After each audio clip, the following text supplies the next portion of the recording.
Nah, topiknya sebagaimana yang kita tahu hari ini mengangkat mengenai bagaimana sustainability itu dikomunikasikan. Jadi how to communicate sustainability, apakah sustainability initiative, apakah sustainability communication, dan kenapa sih sekarang komunikasi sustainability ini menjadi sesuatu yang penting. Nah, mungkin itu yang akan kita banyak diskusikan di 1,5 jam sampai 2 jam siang hari ini ya, Mbak Maria ya.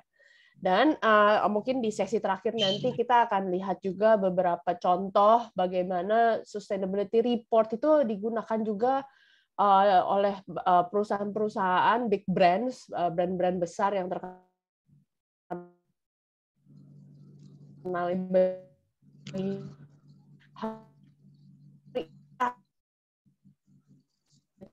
isu yang menyerang perusahaan atau menyerang brand tertentu. Nah, itu mereka menggunakan sustainability report untuk responding atau memberikan jawaban ke isu-isu yang dituduhkan atau yang terjadi di brand mereka. Nah, oke, without further ado, mungkin aku juga akan mulai sharing. Oke. Oke, terlihat Bapak Ibu screen Stella? Udah masuk, Mbak. Sudah aman ya. Jadi aku sambil mau lihat juga daftar partisipan kita hari ini. Siap. Oke.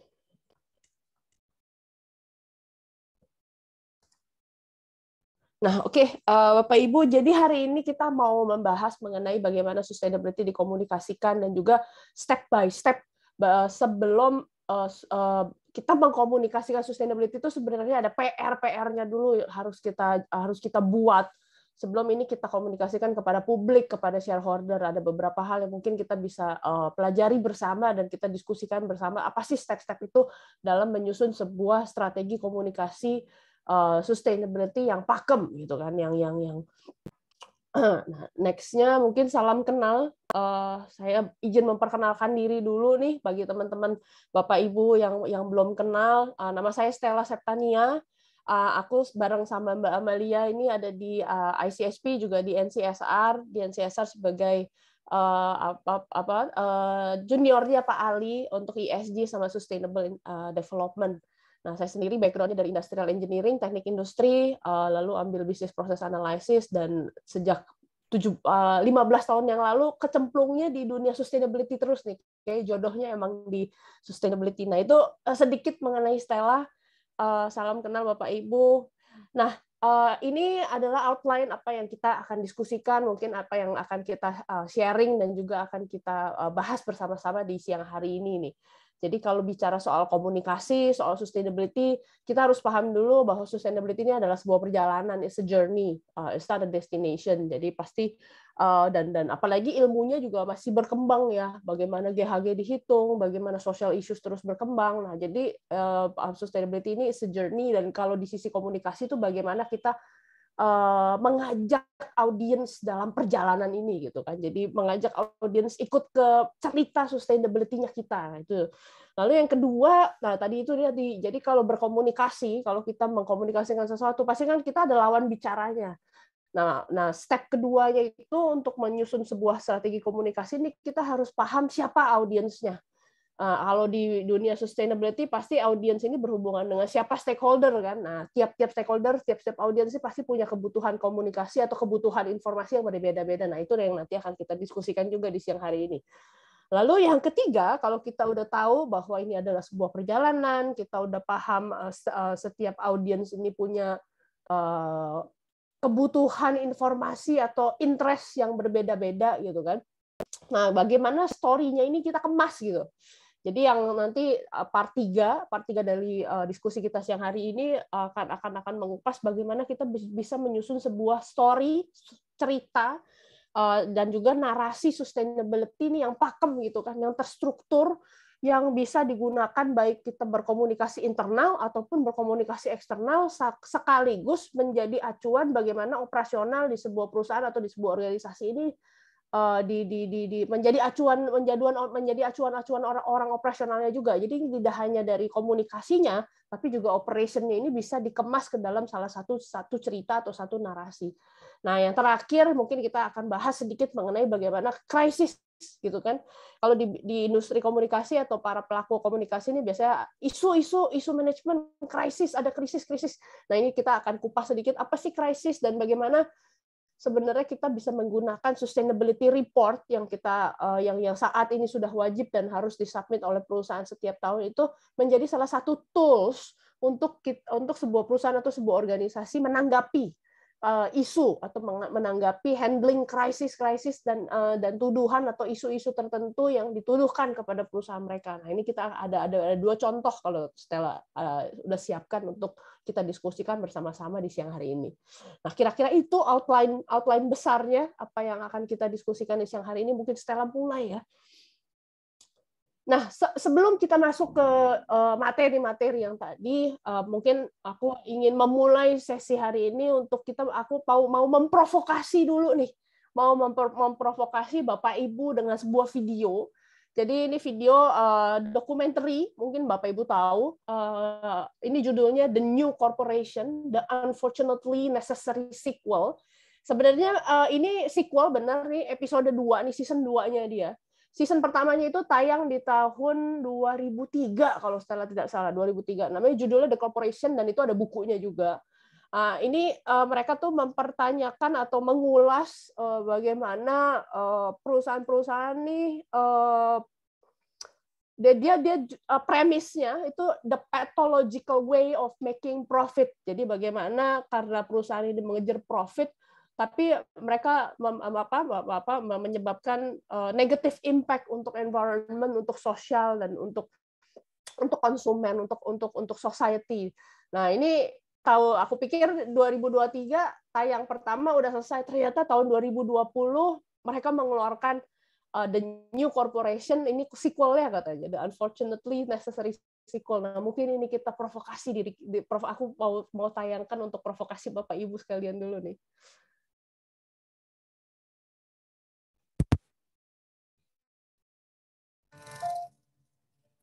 The greed economy is killing us. We are so steeped in this commodification that it's hard to distinguish between being a consumer and being a citizen. Seeing the documentary The Corporation, it opened my eyes. Calling corporations psychopaths absolutely had an impact. Can we take the resources of corporations and get them to focus on the needs of the poorest? There is no such thing as corporate social responsibility. They're literally playing casino with life on Earth. The changes that we feared are coming faster than anybody thought. It's completely out of control.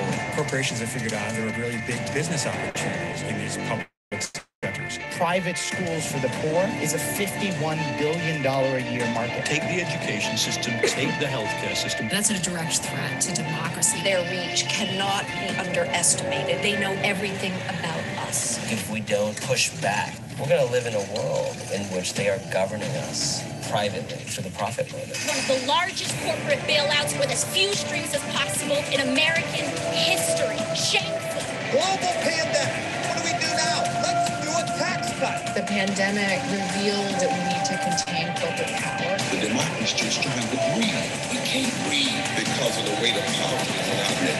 We have not come here to beg world leaders to care. Change is coming, whether you like it or not. Are you actually going to challenge the power of corporations? This is what the 2020 will be about. You have to really ask yourself, what was your role in this moment in history?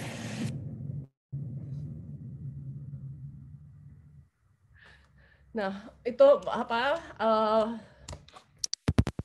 salah satu dokumenter favoritku mungkin ya, yang challenging bagaimana profit is made gitu, bagaimana kita mendefinisikan sustainability, bagaimana social responsibility itu di embrace, karena banyak yang juga yang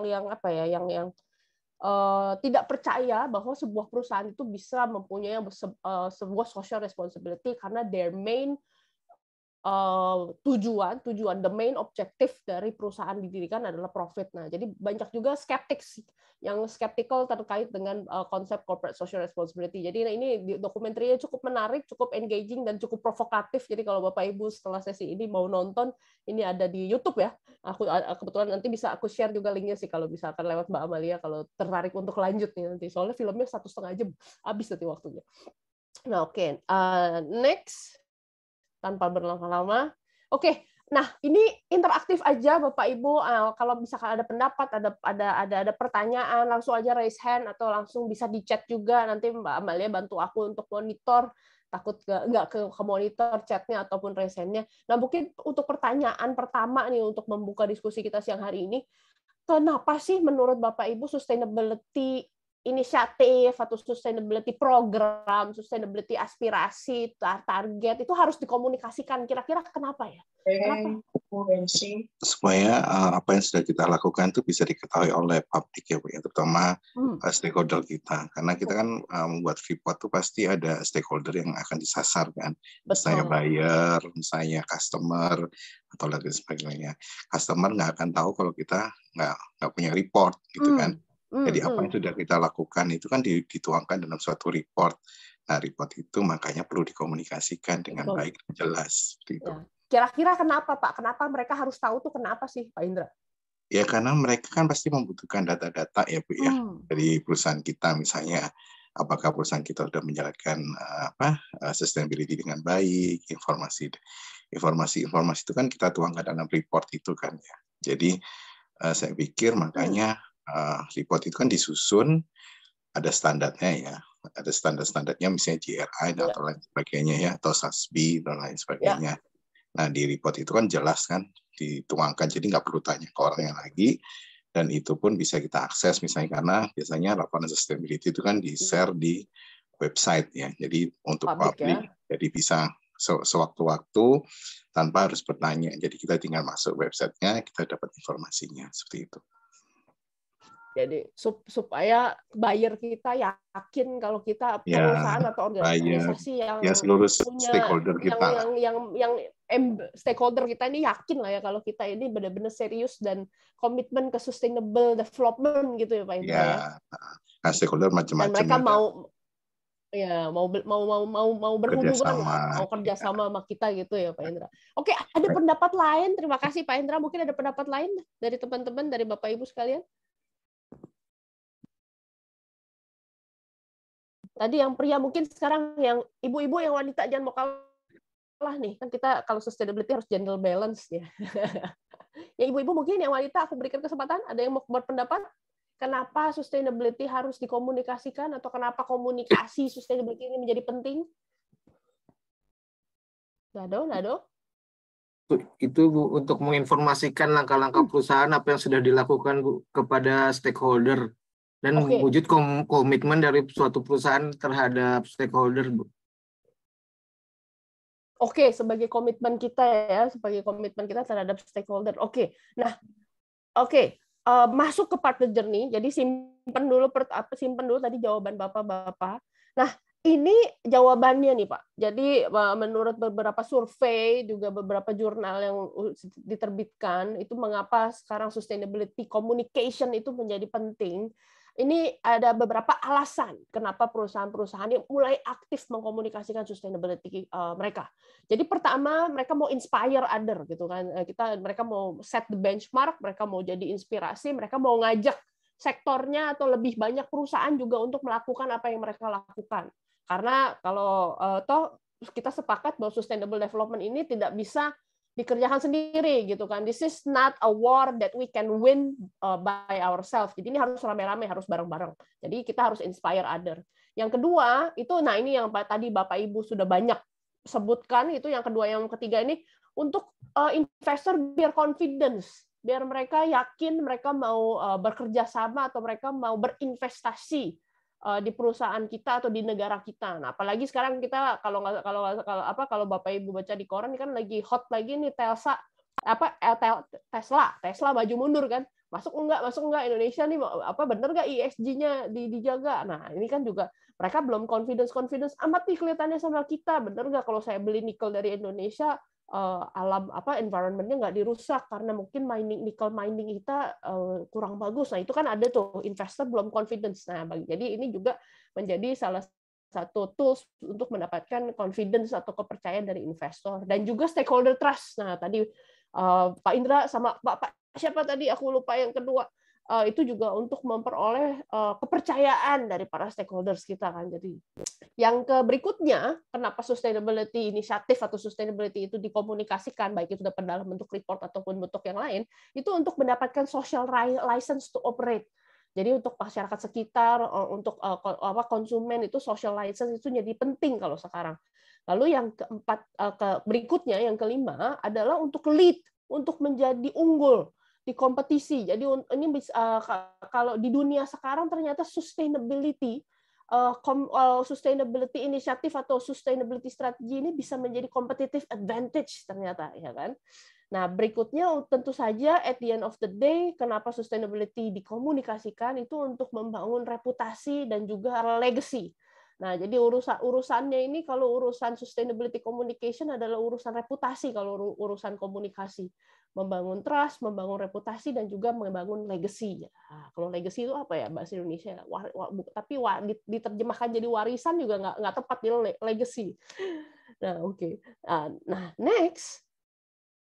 Jadi sekarang itu eranya sudah era sustainability, Bapak Ibu. Nah, ini mungkin udah banyak dibahas juga ya di workshop ICSP kemarin juga, oleh kenapa Indonesia juga embracing sustainability report menjadi salah satu yang mandatory. Jadi ini udah eranya sustainability. Kamu harus sustainable, kamu harus embrace sustainable development goals, atau kamu ketinggalan. Wah, ini udah beda kalau kita bicara ini 5 tahun yang lalu gitu kan, apa 10 tahun yang lalu.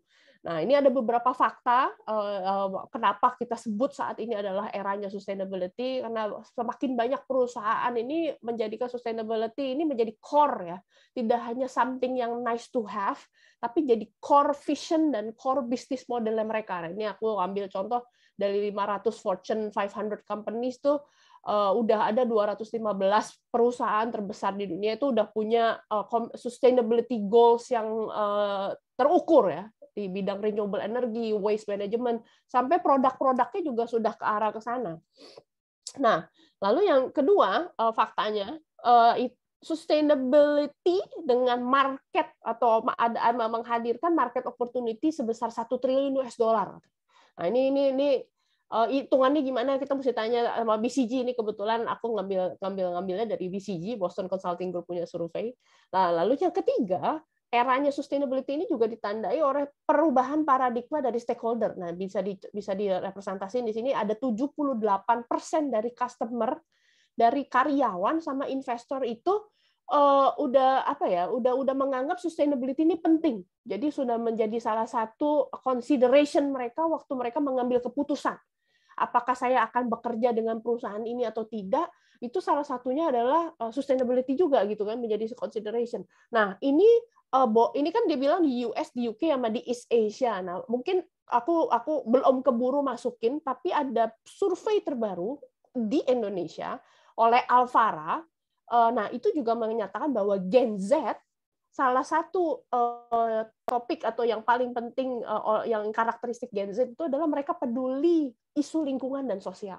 Nah, jadi kalau kita mau engage customer yang di Gen Z, atau kita mau ada talent pool di employee yang di Gen Z, mereka punya kepedulian sosial dan lingkungan yang tinggi. Nah, ini apa yang menjadi appealing untuk mereka gitu kan. Nah, ini yang terakhir, semua MIT, Massachusetts University, MIT University itu menyatakan bahwa sustainability itu profitable in the long term.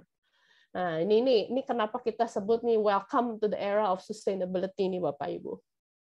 Nah, next. Nah, another survey, ini kenapa kita sebenarnya mereka bilang sustainability perusahaan-perusahaan atau organisasi ini bisa lead the way dan bisa menjadi brand differentiator. Jadi ini kalau untuk praktisi komunikasi dan praktisi brand communication, Jadi kalau brand itu kan selalu apa yang beda dari merek saya, apa yang beda dari produk saya. Nah, sekarang sustainability ini bisa menjadi salah satu brand differentiator. Jadi kalau perusahaan yang lain belum EV atau yang perusahaan yang lain ini belum ada label green label, belum menyatakan bahwa produknya ini adalah eco-friendly, dan kalau kita bisa menerapkan seperti itu bisa menjadi salah satu product appeal. Jadi brand differentiator. Nah, di sini ada surveinya again dari Boston Consulting Group. Ini aku ambil yang mereka lakukan di tahun 2017 kemarin. Jadi sustainability itu ternyata bisa improve company atau brand image. Nah, yang kedua itu cost saving. Iyalah ya, kalau kita hemat energi, hemat bahan bakar, pasti akan ada relate ke cost-nya. Lalu bisa menjadi competitive advantage yang tadi, membuat kita berbeda dari kompetitor yang lain. Employee satisfaction di situ juga ada, moral gitu kan. Oh, saya senang nih kerja di perusahaan yang embrace sustainability, dan banyak perusahaan-perusahaan Indonesia juga udah bilang, oh kita more than a job. Kita punya social purpose kalau kerja di sini. Ya, contohnya seperti itu. Lalu product service, business model, new resource, effective risk management, dan juga ada bisa mengenhance kita punya stakeholder. Jadi bagaimana kita berhubungan dengan stakeholder itu bisa dibantu kalau kita menerapkan sustainability. Nah, ini contohnya. Next. Ini ada lagi, ini quick aja, ini kalau ini dari kacamata CEO, CFO ya. Kalau CFO ini lebih ke investor pasti. Kenapa sustainability dikomunikasikan? Ya untuk menarik investor. Apalagi investor zaman sekarang sudah ESG minded. Ya kan? Mungkin Bapak Ibu sekarang udah tahu di 2-3 tahun terakhir ini ESG rating nih lagi hits banget gitu kan. Semua investor akan melihat ke sana. MSCI mau berapa, Sustainalytics mau berapa, ESG scoring mau berapa. Nah, ini kenapa menjadi penting sustainability dikomunikasikan, karena kita berebut perhatian investor. Kalau mau investor berkualitas, investor terutama investor-investor yang global untuk berinvestasi di kita harus memperhatikan sustainability dan bagaimana ESG diterapkan dan juga dikomunikasikan supaya mereka tahu gitu kan. Oke, next. Nah, ini mungkin sharing sedikit, ada buku tadi kan aku bilang sustainability is a journey, it's not a destination. Perjalanannya masih panjang Bapak Ibu. Ada cerita yang bagus tapi ada juga cerita yang jelek gitu kan. Tapi each step all the way itu kita yang menentukan bagaimana cerita sustainability ini akan ditempuh dan diceritakan. Nah, ini kalau Bapak Ibu nanti mau baca bukunya monggo, ini bagus. Nah, kan tadi sustainability Stella bilang adalah sebuah perjalanan. Nah, di perjalanan sustainability ini aku menciptakan satu mantra. Aku sebutnya PCR. Jadi nggak cuma COVID yang di PCR, sustainability juga ada PCR-nya nih. Nah, PCR itu apa sih? P itu performance ditambah communication equals to reputation. Jadi kalau kita tujuannya adalah membangun reputasi, itu rumusnya harus P performance ditambah communication. Karena kalau performance saja dilakukan tidak dikomunikasikan, seperti tadi Pak Indra bilang, jadi nggak ada yang tahu, Bu, kalau kita sudah melakukan banyak hal. Nah, kalau tidak ada yang tahu, berarti kan reputasinya tidak terbentuk ya. Masyarakat nggak ngerti siapa kamu gitu kan, emang kamu sudah ngapain aja. Nah, tapi kalau performance dilakukan, kalau performance-nya tidak ada, tapi communication-nya kencang, itu nanti leading-nya ke greenwashing. Nah, ini juga yang perlu Bapak Ibu hati-hati untuk waktu kita mengkomunikasikan sustainability. Nah, jadi P-nya ini harus solid juga, nggak bisa kita komunikasikan aja gitu kan, terus untuk demi membangun reputasi ini jadinya nanti malah backfire. Nah, nanti Stella ada beberapa case study bagaimana kalau kita miskomunikasi, kita bilang klaim-klaim tertentu ternyata misleading dan tidak bisa di backup sama performance-nya, nanti itu backfire, jadinya krisis itu tadi yang crisis management. Oke. Nah, next. Nah, ini ada juga beberapa items yang Stella temukan. Sustainability communication itu tadi kan kalau kita tidak hati-hati, kita bisa terjerumus ke area greenwashing, Bapak Ibu. Nah, ini aku coba pointerskan kenapa sustainability communication ini bisa jadi tricky, bisa jadi susah. Nah, jadi banyak mistrust juga sekarang. Nomor satu tuh banyak mistrust karena kita nih sekarang di eranya sustainability, saking di eranya sustainability dan sustainability lagi ngehits banget, semua orang mau klaim. bahwa dirinya sustainable, dirinya eco-friendly, dirinya ini dan itu. Tapi performance-nya in terms of operation-nya mereka nggak bisa backup. Dan banyak skandal-skandal terungkap di perusahaan melakukan greenwashing yang akhirnya mendorong publik untuk nggak percaya, mistrust. Jadi banyak trust issue lah kalau kita claiming di sustainability saat ini. Nah, itu dia yang bleeding kedua. Jadi widespread of misinformation gitu kan, sustainability hits apa segala macam, dan sekarang kan juga lagi yang ngehits itu adalah net zero, carbon neutral, terus ada lagi beda nanti antara net zero, carbon neutral, carbon negatif gitu kan. Nah, ini kan jargon-jargon yang seperti ini terlalu banyak dipakai sama marketing, sama untuk tujuan marketing, untuk menarik investor, untuk menarik customer, tapi tidak di backup dengan performance tadi itu. Jadi performance-nya ternyata nggak ada. Kita nggak punya program inisiatif untuk kurangin emission. Terus bagaimana kita mau net zero gitu kan? Nah, yang ketiga itu it always call for a change. Jadi kalau kita mengkomunikasikan sesuatu, performance-nya harus bisa kita backup. Kita backup dengan fakta, kita backup dengan program-program yang emang in place di perusahaan itu. Jadi, nah itu membutuhkan perubahan, dan perubahan jujur saja tidak mudah ya. Karena harus merubah cara kerja, harus merubah produk, bagaimana produk itu dibeli, bagaimana produk itu dihasilkan. Nah, it calls for a change, dan change itu nggak sekejap, nggak instan. Tapi kadang-kadang komunikasi kan enak kan, hari ini ngomong ini, hari ini ngomong A, hari ini ngomong B, gitu.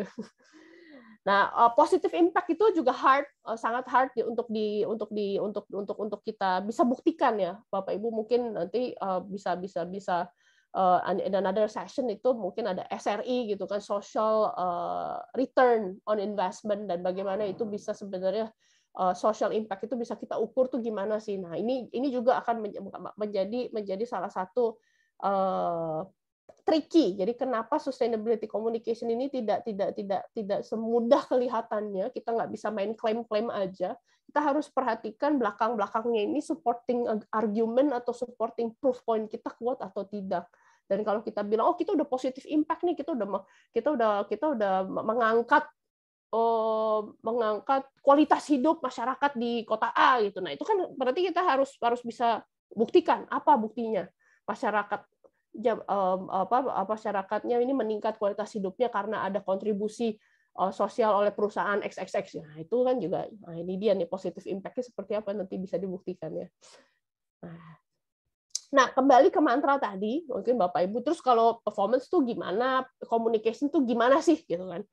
Nah, ini dari pengalaman kami di NCSR dan ICSP, melihat itu di banyak perusahaan dan juga baik di Indonesia dan di luar negeri, performance itu biasanya mereka ada mereka bagi 3 fase lah untuk bagaimana menciptakan sebuah performance yang solid gitu kan. Pertama, identify, prioritize. Kedua itu adalah integrasi ke manajemen system. Keempat itu deploy, itu berarti ya di programnya, di targetnya. Nah, kita coba lihat satu-satu. Baru kalau misalkan kita sudah punya 3 ini, kita udah identify topik-topik apa yang emang relevan ke sustainability konteks dari sebuah organisasi kita, gitu kan. Jadi kalau oil and gas, pasti fokus sustainability-nya akan beda sama perusahaan garment, gitu kan. Kalau kita di perusahaan obat, pasti akan beda sustainability konteksnya sama perusahaan yang jualan kopi ya. Nah, lalu bagaimana identify itu identify prioritas, terus bagaimana diintegrasikan ke manajemen sistemnya, itu baru ada punya program dan target-target yang jelas, baru itu kita komunikasikan. Nah, kita coba lihat satu-satu. Nah, ini harus di-embed nih, harus masuk ke DNA-nya perusahaan, harus masuk ke bisnis model dan juga prosesnya. Nah, ini bagaimana supaya komunikasinya sustainability ini solid, punya proof point yang bisa suportif, jadi nggak misleading dan tidak menimbulkan mistrust kepada publik yang menjadi audiens kita. Nah, ini contohnya. Jadi bagaimana kita melakukan identifying dari mana fokus sustainability perusahaan ini gitu kan. Sebuah perusahaan biasanya kita lakukan baik itu di internal, di eksternal. Kita lihat life cycle analysis seperti apa, lalu operation management system gap auditnya gitu kan. Apakah secara manajemen sistem kita sudah memasukkan unsur-unsur sustainability nih. Nah, banyak tuh kita bisa pakai acuannya ISO 26000 kah. Kita inject juga dengan POJK 51 terkait sustainable finance, terus juga manajemen. Nah, ini juga sangat penting. Manajemen ini punya visi sustainability, Dan visi itu harus jadi strategic direction-nya gitu kan. Dan dituangkan menjadi sebuah naratif sustainability, ceritanya itu mau apa. Nah, lalu kita cocokin dengan persepsi eksternal gitu kan. Stakeholder punya ekspektasi apa. Terus juga kita link and match dengan program nasional mungkin kan. Dari ini juga kita bisa lihat standar-standar waktu kita melakukan ini, biasanya kita bisa lihat juga menggunakan acuan standar-standar international best practice di masing-masing sektor, Bapak Ibu. Nah, ini aku ada beberapa aku taruh. Kayak ICMM itu sektor untuk mining, IMO itu maritim, SASBI, tadi kan Pak Indra juga udah sebut salah satunya SASBI, Bu. Kalau SASBI banyak dia per sektor udah dibagi-bagi mana yang bisa menjadi fokus area dari sustainability performance-nya mereka. Kalau LEED ini buat teman-teman yang ada di green building gitu kan, yang di konstruksi dan di real estate, ISPS juga itu di logistik biasanya perkapalan. 14067 itu terkait dengan GHG, greenhouse gas, RSPO itu biasa lah teman-teman yang dari palm oil, Forest Stewardship Council itu pasti dari teman-teman di perkebunan, pertanian, kehutanan sih biasanya. Nah, ini kira-kira bagaimana kita menentukan kita mau fokus kemana, sustainability-nya kita nih di mana sih gitu, karena sustainability kan luas ya. Dan kita punya harus kalau di praktisi sustainability kan kita harus paham konteks sustainability kita dan impact. Nah, konteks and impact itu di tahap 1 supaya kita punya performance yang solid. Yang kedua, kalau kita udah tahu kita mau fokus di mana, nah kita bongkar nih manajemen sistemnya. Biasanya perusahaan-perusahaan, terutama perusahaan-perusahaan yang udah established tuh biasanya mereka udah punya kok, udah in place kok. Manajemen sistem tuh udah ada policy, prosedur, SOP, working instruction, form-formnya tuh udah jelas. Biasanya apalagi yang mereka udah certified ISO ya, ISO 9000, 14000, 45000, berapa ribu yang lain. Nah, itu biasanya mereka udah punya sustainable, sudah punya manajemen sistem, sudah ada SOP. Nah, tinggal kita bongkar SOP-nya, kita lihat aspek-aspek sustainability tadi udah masuk belum. Jadi kalau mereka bilang kita fokus nih mau meningkatkan, mau berkontribusi untuk meningkatkan ekonomi lokal lewat pembelian lokal, kita mau memprioritaskan supplier lokal gitu kan. Nah, make sure itu tercantum di prosedurnya. Make sure di prosedur evaluasi dan seleksi supplier itu ada. Kalau misalkan itu cuman policy ya cuman statement aja tapi tidak embed ke manajemen sistem, berarti kan selama harian day to day tidak dilakukan. Nah, jadi yang seperti ini kenapa manajemen sistemnya atau prosedurnya ini harus dibongkar dan diedit, diinjek unsur-unsur sustainability.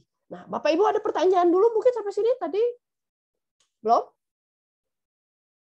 Nah, oke, kalau belum kita lanjut ke tahap 3 supaya performance kita solid sebelum kita mengkomunikasikan. Jadi ini belum bicara komunikasi, ini masih membangun sebuah performance yang solid supaya kita punya komunikasi itu bisa mantep gitu kan, nggak ragu-ragu lagi dan tidak menimbulkan misleading atau mistrust. Nah, jadi setelah kita sudah punya SOP, kita injek ke manajemen sistem, jangan lupa harus punya target nih. Harus ada program-program tertentu. Nah, kalau teman-teman di manajemen sistem mereka selalu bilangnya OTP, Objective Target Program gitu kan. Nah, ini kita tanyakan organisasi ini harus punya short term-nya, medium term sama long term-nya seperti apa gitu kan. Nah, sekarang kan kalau ngomong sekarang yang lagi ngehits kan roadmap net zero-nya gimana gitu kan. Nah, itu kan long term, tapi kan pasti untuk mencapai long term tuh ada short term and medium term goal-nya seperti apa. Nah, tapi jangan lupa program dan target ini tidak melulu soal lingkungan. Jadi kalau kita bicara soal sustainability kan aspeknya tidak cuma environment ya, walaupun environment memang paling seru gitu kan.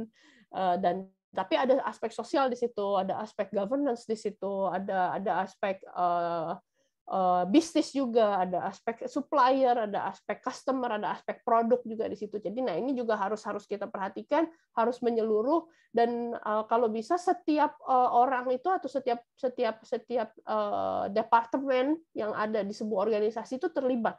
Jadi sustainability itu bukan hanya kerjaan 1-2 departemen, tapi seluruh departemen, everybody's job lah.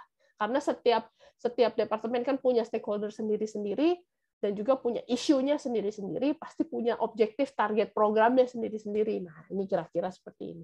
Nah, kalau sudah 1, 2, 3, udah kita identify, udah kita integrate, dan udah kita deploy, baru kita bisa bicara komunikasi. Nah, terus Bapak Ibu, komunikasi itu ternyata bukan cuma reporting.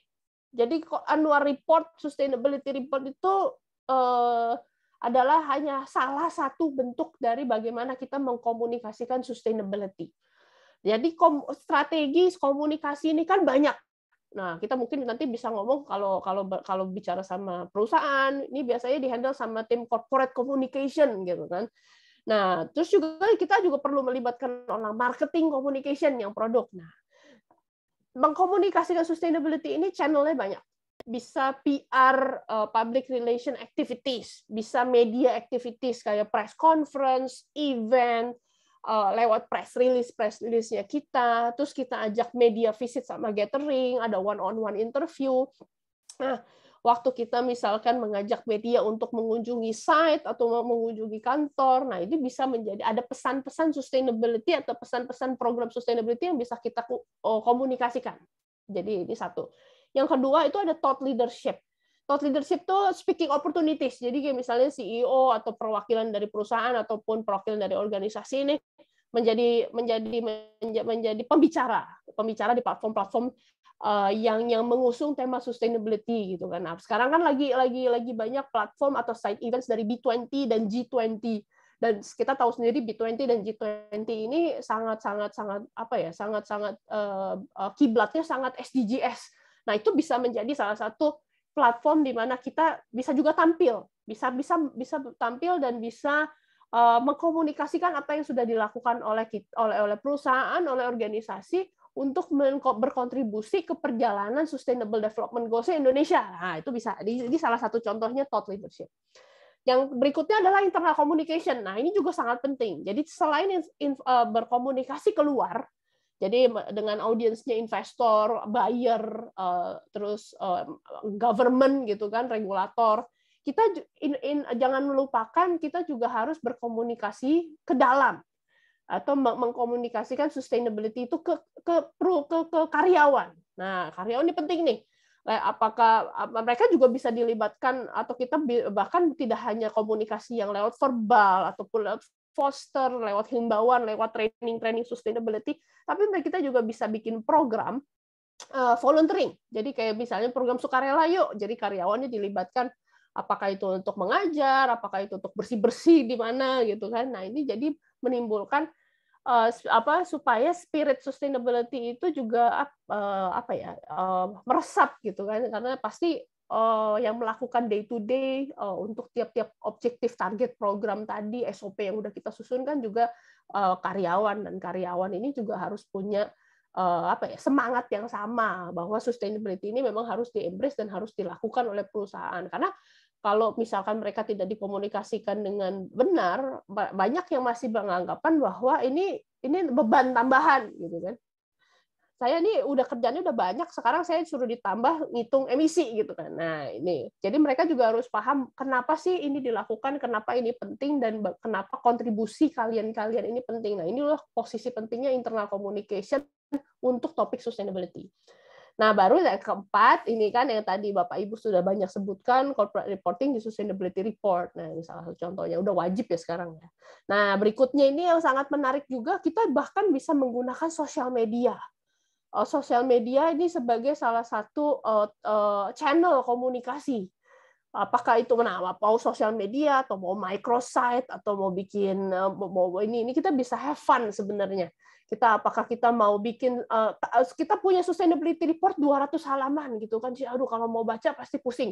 Tapi kita kita bikin videonya yuk, kita taruh di YouTube. Nah, gitu. Kita bikin summary 5 menit, kita taruh di YouTube yang seru supaya makin banyak orang yang tahu bagaimana sustainability ini diterapkan di perusahaan. Nah, nanti Astella punya video nih, salah satu contoh bagaimana sustainability report yang biasanya ratusan halaman dikepas dalam 5 menit. Nah, nanti kita nonton bareng-bareng ya.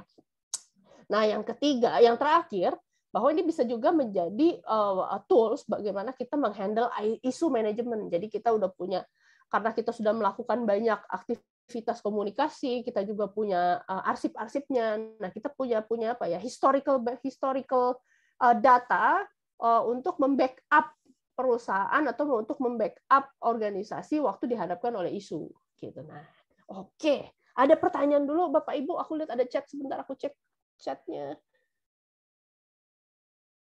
Oh ya, oke. Oh, tidak ada materi training akan di-share. Oke, next. Nah, ada pertanyaan? Bu, mau tanya. Jadi, kan tadi Bu ngomong ini kewajiban corporate communication ya. Ya. Tapi menurut saya kok bukan hanya, tapi kalau sustainability ini kewajiban bersama ya Bu ya. Oh iya, betul Pak Indra. Jadi sustainability ini kewajiban bersama. Jadi ini adalah everybody's job. Tapi untuk mengkomunikasikannya, biasanya tim supaya komunikasinya itu terstruktur, ada satu nih yang satu perusahaan atau bukan, sorry, ada satu departemen yang menjadi organisatornya lah. Tapi nanti mereka pasti akan dikomunikasikannya rame-rame. Jadi kalau internal communication itu pasti akan melibatkan HRD. Thought leadership itu pasti akan melibatkan CEO-nya. Nah, ini yang organisatornya ini adalah biasanya Korkom. Supaya pesannya itu enggak pesannya enggak scattered. Nanti kita lihat di bagian story, Pak. Biasanya udah ada pesannya, udah terstruktur, nanti tinggal kita bagi-bagi siapa, ngomong apa, kapan, di mana. Tapi itu udah plan. Nah, biasanya gitu sih, Pak Indra. Oke, Bu. Sorry, keselak. Aku izin minum sebentar.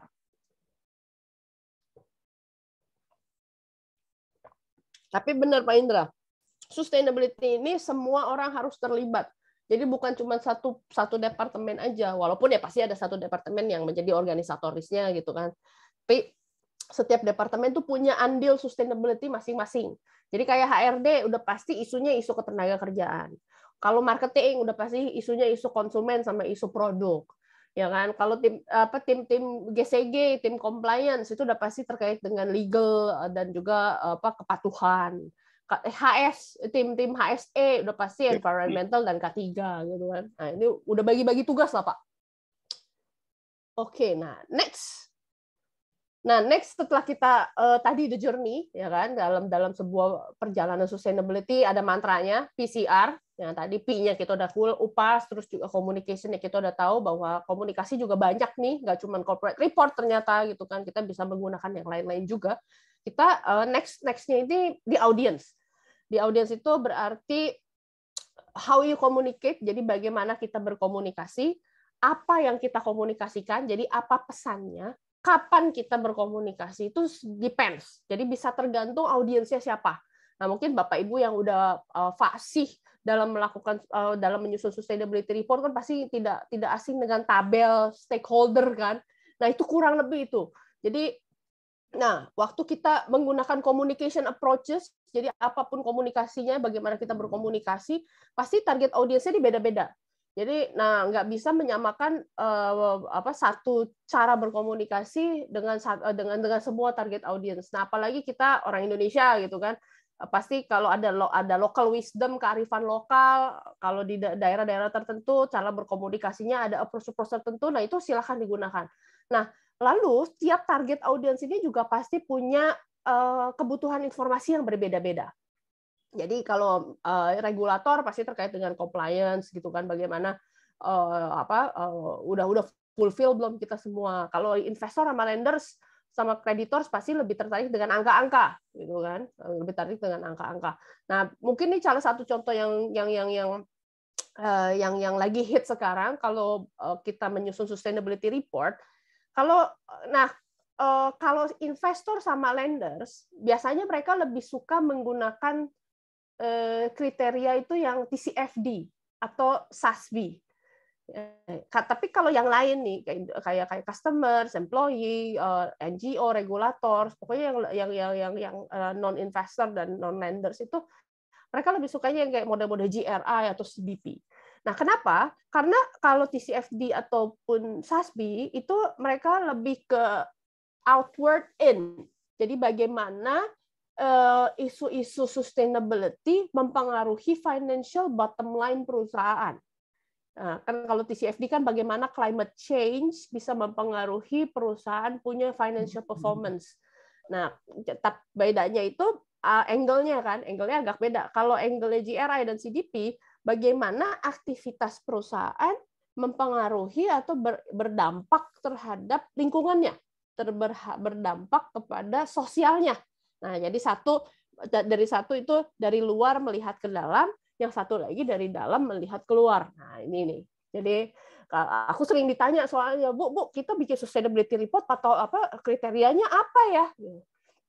Banyak banget nih sekarang. Ada CDP, ada GRI, ada SASB, ada POJK, ada ini, ada itu pokoknya. Jadi gimana ya, Bu ya? Terus akhirnya aku tanya, main audience dari sustainability report Bapak nih siapa? Bapak kita harus tentukan dulu main audience-nya. Kalau main audience kita dari sustainability report main-nya adalah investor sama lenders, kita bicara bahasa mereka aja, Pak. Ya, biasanya itu pertimbangan secara pragmatisnya ya. Tapi kalau misalkan main audience kita adalah government Indonesia, NGO Indonesia, customer gitu kan, ya udah kita pakai yang mereka memang pengen angle-nya, yaitu bagaimana perusahaan bisa berkontribusi atau berdampak positif ataupun negatif keluar gitu kan ke sosial dan masyarakat. Jadi inside out, which is itu GRI dan CDP. Tapi kalau Bapak Ibu sustainability report ini dipersembahkan dan main audience-nya adalah investor, let's talk with their language, yaitu TCFD dan SASB. Biasanya aku itu sih, jadi dari pengalamanku. Nah, oke. Oh, ada chat. Sebentar, Stella cek. Kak, ini ada pertanyaan dari Mbak Pipin Samsuri. Jadi reporting sustainability ini tergantung reporting ini ditujukan untuk siapa? Apakah begitu, Bu? Jadi I'm saying is standar yang kita gunakan, salah satu pertimbangannya yes adalah main audience dari report ini siapa. Nah, tapi jangan lupa POJK kan udah wajib kan. Jadi aku selalu menambahkan ke klien-klien atau ke perusahaan, kita kan listed company-nya di Indonesia nih, Pak. Jadi POJK itu udah pasti harus centang satu. Maksudnya harus menjadi consideration-nya satu. Lalu on top of POJK, kita mau tambah apa nih? Mau tambah GRI kah? Atau mau tambah TCFD kah? Atau mau tambah SASB kah? Nah, ini siapa nih? Second in line dari stakeholder kita siapa? Second in line-nya, oh kita mau terbitin green bond nih Bu tahun ini. Oh second in line ini berarti investor sama kreditor. And then kita lihat mereka require-nya apa. Kemarin ada klienku akhirnya menggunakan POJK, GRI dan Nasdaq. Kenapa? Karena mereka green bond-nya listed di Nasdaq. Nah, itu bisa menjadi salah satu consideration untuk kita menentukan kriteria. Nah, ada contoh lagi. Ada perusahaan palm oil, operasinya di Indonesia, tapi mereka listednya di Singapura. Yang jelas mereka udah nggak pakai tuh POJK. Mereka pasti pakainya kriterianya Singapura. Nah, contohnya seperti itu sih. Jadi reporting sustainability itu kan sudah wajib. Nah, kriteria apa yang akan kita gunakan? Salah satu consideration-nya saran Stella adalah lihat siapa yang menjadi target audience kita. Siapa yang menjadi stakeholder utama kita. Nah, ini nanti Bapak Ibu perlu exercise di dalam siapa sih sebenarnya stakeholder, yang main stakeholdernya. Yang baca report ini buat siapa. Nah, itu sih. Kira-kira begitu, Mbak Pipin. Semoga menjawab. Ada pertanyaan lain? Nggak ada? Tapi biasanya, Bu, Indra, Bu. Ya, tapi Indra. biasanya kebanyakan sekarang masih pakai GRI, Bu, ya. Karena SASB kan juga belum apa ya. Masih banyak orang yang masih belum bisa ya di Indonesia. Kalau GRI kan udah banyak ya. Betul. Orang masih di Indonesia itu masih mengenalnya GRI sih. Iya. Kalau aku lihat praktiknya sih Pak Indra, kalau aku boleh share. Ya, aktualnya itu masih banyak GRI. Malahan korporat besar-besar tuh kayak sepengetahuan saya ya, kayak Telkomsel aja belum punya sustainability report gitu. Oh iya, dia pernah waktu itu tahun 2009 tapi nggak keluar lagi. Ya, gitu. Jadi ya tadi kata Ibu kan benar. Yang selama ini yang orang menganggap bahwa sustainability report itu hanya yang berhubungan dengan lingkungan, alam dan sebagainya. Gitu aja sih saya lihat. Kedepannya kan harusnya sampai kampus pun harusnya punya itu. Iya, betul Pak Indra. Nah, yang aku lihat dari kalau di Indonesia gitu kan, kalau di Indonesia itu aku lihat tuh ada empat tipe waktu mereka memilih kriteria apa. Waktu mereka memilih kriteria apa yang mereka gunakan. POJK udah nggak bisa enggak ya, karena kita listed company udah wajib, udah pokoknya POJK kudu, udah satu. Nah, yang kedua itu yang biasanya perusahaan Indonesia POJK itu dikombo sama GRI. Nah, GRI ini kenapa masih menjadi salah satu yang favorit? Karena paling banyak digunakan. Nah, jadi kalau kita mau menyasar general publik, kalau kita mau menyasar media, mau menyasar istilahnya kalau kita kolam tuh ikannya paling banyak, nah ya ini GRI. Jadi paling banyak dipahami, paling banyak yang pakai, paling banyak yang udah bisa baca, cara bacanya, nah ini GRI. Jadi biasanya POJK dikombo sama GRI. Nah, kalau perusahaannya udah lebih advance lagi, biasanya mereka akan combo 3 in 1 gitu kan. Nah, 3 in 1 ini mereka bisa milih yang lain nih. Oh, SASB kah, TCFD kah, ataupun mereka mau yang mencoba untuk menjawab rating gitu kan, Sustainalytics kah, MSCI. Nah, itu biasa. Nah, ada level 4. Nah, level 4 itu biasanya mereka masukin di combo lagi sama sectoral best practice gitu kan. Udah POJK, GRI, terus yang SASB yang dari investor karena mereka punya kebutuhan untuk investor. Yang satu lagi ini mereka bisa juga masukin sektoral kayak ICMM. ICMM itu International Council on Mining and Metal. Nah, ini menjadi udah mulai banyak yang nanya nih khususnya untuk teman-teman yang di pertambangan gitu kan. Terus atau lead itu buat teman-teman real estate sama construction. Nah, itu best practice di green building oleh lead. Terus kalau teman-teman di palm oil biasanya mereka suka masukin juga di kombinasi POJK, GRI, RSPO. Nah, itu biasanya di kombo-kombonya gitu tuh Pak Indra. Biasanya tapi level-levelan sih. Ada yang level 1 sustainability-nya udah kita POJK dulu aja, Bu. Terus mereka udah mulai fasih, ayo kita kombo POJK plus GRI. Soalnya stakeholder-nya nanyain. Terus dikombo lagi. Nah, biasanya itu sih. Aku lihat ada 4 tipe lah bagaimana perusahaan Indonesia memilih dan mengkombinasikan kriteria ini dan untuk memenuhi kebutuhan informasi dari stakeholder-nya. Nah, tapi juga nggak harus PCO kayak di korporasi saya kan bukan TBK juga, Bu ya. Ya, betul. Kita bikin, saya nggak TBK, saya nggak bikin POJK. Betul. Ya, kalau POJK itu kudunya buat yang perusahaan TBK. Jadi Bapak Ibu yang udah TBK gitu kan, itu udah nggak bisa enggak, POJK udah harus jadi udah harus kejawab lah, udah harus dipakai. Tapi kalau Pak Indra atau perusahaan yang tidak TBK, nah nggak harus pakai POJK. Berarti kita POJK bisa kita hapus tuh, Pak. Langsung aja kita pilih yang lain-lain gitu kan, yang GRI kah, yang nah, makanya again kita lihat untuk menentukan mana kriteria yang dipakai, kita lihat dulu kita nih siapa dan main audience kita siapa.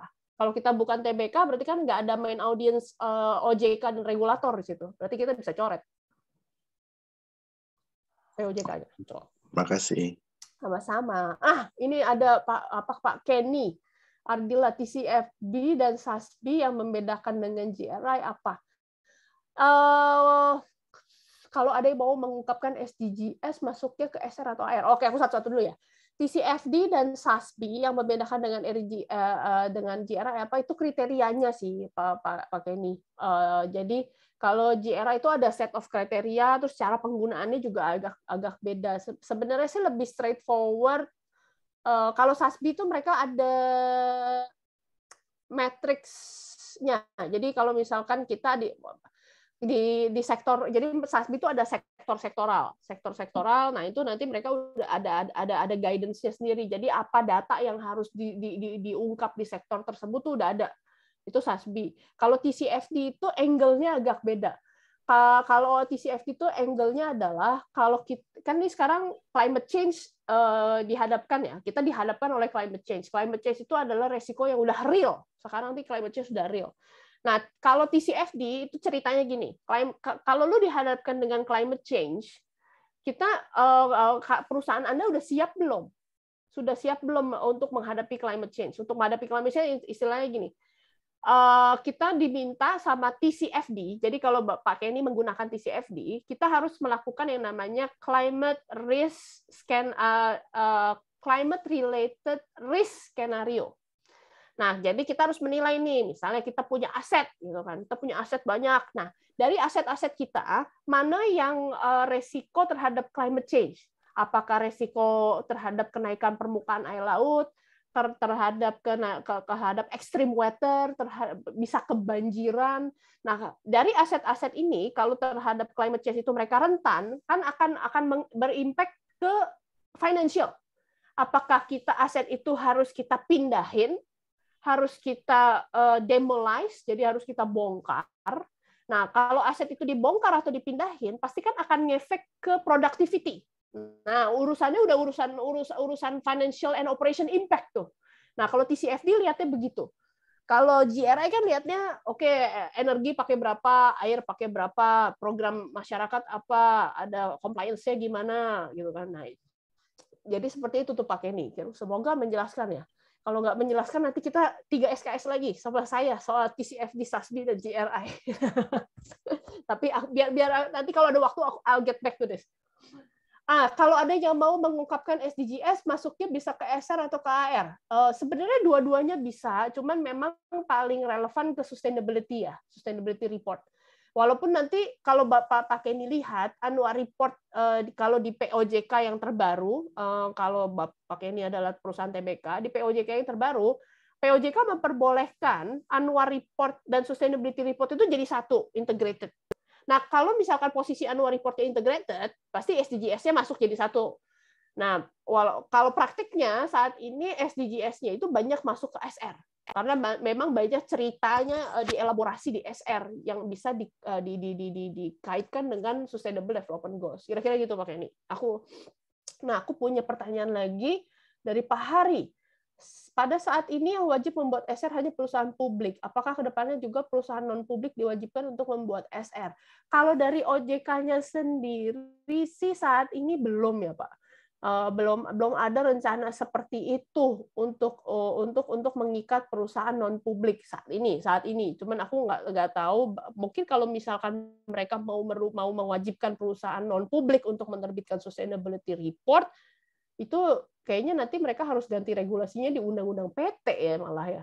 Tapi aku kayaknya sih belum sejauh itu mereka akan mewajibkan sustainability report. Nah, sebenarnya another pressure point untuk perusahaan non-publik yang supaya mereka menerbitkan sustainability report itu biasanya dipintai dari buyer atau investornya sih. Banyak aku lihat klien-klien yang non-publik tapi menerbitkan sustainability report itu karena memang untuk tujuan audiensnya utamanya adalah buyer sama investor. Jadi atau prinsipal mereka minta gitu. Misalnya saya anak perusahaannya Mitsubishi dan Mitsubishi pusat minta saya untuk menerbitkan sustainability report walaupun saya nggak TBK. Nah, biasanya sih pressure point-nya di situ sih. Gitu Pak Hari. Ya, terima kasih. Yes. Oke. Ada pertanyaan lagi? Belum? Kalau tidak ada pertanyaan lagi, mungkin aku lanjut dulu.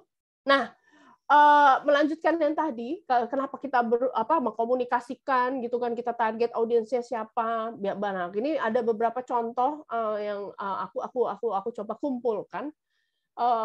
Ke perusahaan-perusahaan ini akhirnya membangun reputasi dari perusahaan dan dari brandnya mereka sebagai sebuah perusahaan yang punya tujuan gitu kan, punya sense of purpose. Saya punya sense of purpose. Saya bukan kalau Bapak Ibu ingat tadi video yang awal, saya perusahaan tidak cuma purpose-nya nggak cuma cari duit nih. Saya sense of purpose-nya ini saya mau punya kontribusi ke masyarakat gitu kan. Kalau teman saya di Gojek itu selalu bilang, kerja di sini more than a job, Stella. Gitu. Kita mau memberdayakan banyak masyarakat gitu kan. Oke. Nah, itu sense of purpose gitu. Nah, ini ada beberapa yang coba aku tampilkan, IKEA gitu kan. Mereka nggak bilang saya jualan furniture murah. Nah, tapi mereka udah mulai punya message mengkomunikasikan bahwa IKEA ini untuk hadir untuk menciptakan hidup yang lebih baik untuk banyak orang gitu kan. Nah, kalau yang ini juga Bapak Ibu kalau sering jalan-jalan ke mall, lihat toko-toko olahraga yang Nike, Adidas, ini juga udah agak berubah ya kalau kita lihat dibanding 5 tahun yang lalu. Di sini mereka ngangkatnya banyak social issues kalau saya lihat ya. Mereka kalau di sini kan the ball should bounce the same for everyone, itu kan equal opportunity gitu kan. Itu equality yang mereka angkat. Nah, kalau Bapak Ibu jalan-jalan ke mall hari ini kan kalau kita lihat sekarang model-model di toko-toko olahraga yang Adidas sama Nike itu udah nggak yang cowok six pack gitu kan. Cewek langsing tinggi putih semampai. Sekarang mereka real people.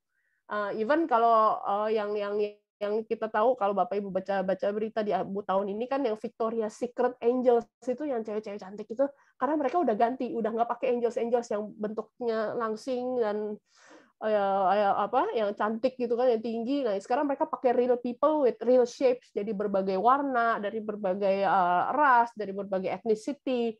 Ada yang langsing banget, ada yang sedang, ada yang ini, ada yang ginuk-ginuk gitu kan. Nah, itu kenapa? Karena mereka mau ganti. Mereka punya social purpose di situ. Kalau Tesla sudah tidak asing lagi ya, mereka mau mereka bilang di situ accelerate with the world transition to sustainable energy. Nah, itu Starbucks, ada juga Body Shop. Ibu mungkin yang ladies, yang para wanita ini sudah tidak asing lagi sama Body Shop. Mereka salah satu yang pertama ya beauty product yang mengusung environmental and social issues. Ya, ini dia nih beberapa contohnya. Oke, nah ini sedikit ini aja kalau kita paham audiens kita nih, kita memahami mereka kebutuhan informasinya apa, mereka sustainability language-nya apa, kriteria yang mereka pakai apa. Nah, ini kita bisa craft communication strategy, communication message-nya sesuai. Jadi kita bisa sesuaikan dengan spesifik audiensnya itu. Ya, nah mungkin Bapak Ibu aku pernah lihat juga nih salah satu contohnya bagaimana spesifik message ini di ini. Freeport itu juga ada mereka sekarang menggunakan kayak holding tambang Indonesia, Main ID itu Freeport, Antam, Inalum, PTBA itu juga banyak menggunakan sosial media untuk engaging ke audiens yang lebih muda bahwa mining itu penting untuk kehidupan, bahwa kerja di sini tuh asik. Nah, aku sempat follow sih TikTok orang Freeport itu yang keseharian karyawan Freeport, tapi di situ mereka masukin message sustainability bahwa di sini disiapin ini kesejahteraan karyawannya terjamin, ada rumah, ada makanan, ada ibadah tempat ibadah gitu kan. Nah, ya kayak gitu kan sebenarnya ada tuh di sustainability report mereka ada. Tapi mereka cuplik-cuplik untuk mereka kemas di communication channel yang lain untuk spesifik audience gitu kan, untuk spesifik audience yang lebih muda. Oke, gue taruh di TikTok, gue taruh di Instagram, tapi pasti mereka akan beda bagaimana mereka craft message itu. Mereka gunakan channel lain kalau mereka misalnya thought leadership sama CEO tuh pasti nggak pakai TikTok gitu. Kurang lebih kayak gitu sih Bu, Bapak Ibu. Nah, sedikit ini aja bagaimana ini kan tadi kita bicara soal audiens ya. Audiens pasti kan punya ketertarikan yang berbeda. Nah, ini aku cuma mau kasih tunjuk aja bahwa setiap tahun itu ada shifting apa yang menjadi topik-topik yang menarik bagi audiens gitu kan. Nah, kalau ini global aja sih. Secara global apa yang menarik bagi mereka ini tiap tahun bisa berubah. Jadi kalau tahun 2012 sama dengan 2021 ini udah agak geser semua, warnanya jadi hijau ya. Jadi kalau kita lihat nih mungkin makin ke sini nih ketertarikan audiens global terhadap isu-isu environment ini makin tinggi. Kalau dulu mungkin isu-isunya ekonomi, isu-isu sosial, ada geopolitik juga di situ, ada waktu itu ada itu mungkin nuklir ya waktu itu ya 2017 sampai 2016. Nah, sekarang nih isu-isunya lebih ke sosial sama ke lingkungan ya. Kalau kita lihat ya 2021 nih 3 hijau, 1 social infection disease karena mungkin kita COVID waktu itu eranya ya. Nah ini juga nih sedikit informasi ini FYI aja Bapak Ibu, ESG trend untuk 2022. Nah, ini juga bisa menentukan ke arah mana kita akan mengkomunikasikan. Jadi mungkin kita punya banyak cerita di perusahaan atau di organisasi Bapak Ibu. Nah, cerita mana yang akan di-highlight, cerita mana yang akan lebih banyak diulas waktu Bapak berkomunikasi. Nah, ini bisa melihat juga top tren-tren yang ESG ini, Pak. Nah, ini salah satu consideration aja sih. Oh, aku punya chat. Oh, dari Pak Pipin, benar Bapak ya, punten. Jadi bagaimana agar SR yang kita create tidak terjebak sebagai greenwashing? Mohon pencerahan. Oh, ya oke. Nanti kita ke situ tuh Pak. Sebenarnya supaya kita tidak greenwashing, aku punya videonya nanti. Nanti kita terakhir kita nonton video bagaimana supaya kita tidak greenwashing. Yang pasti supaya kalau kita tidak greenwashing, bagian P-nya itu tadi, performance-nya itu harus kita pastikan.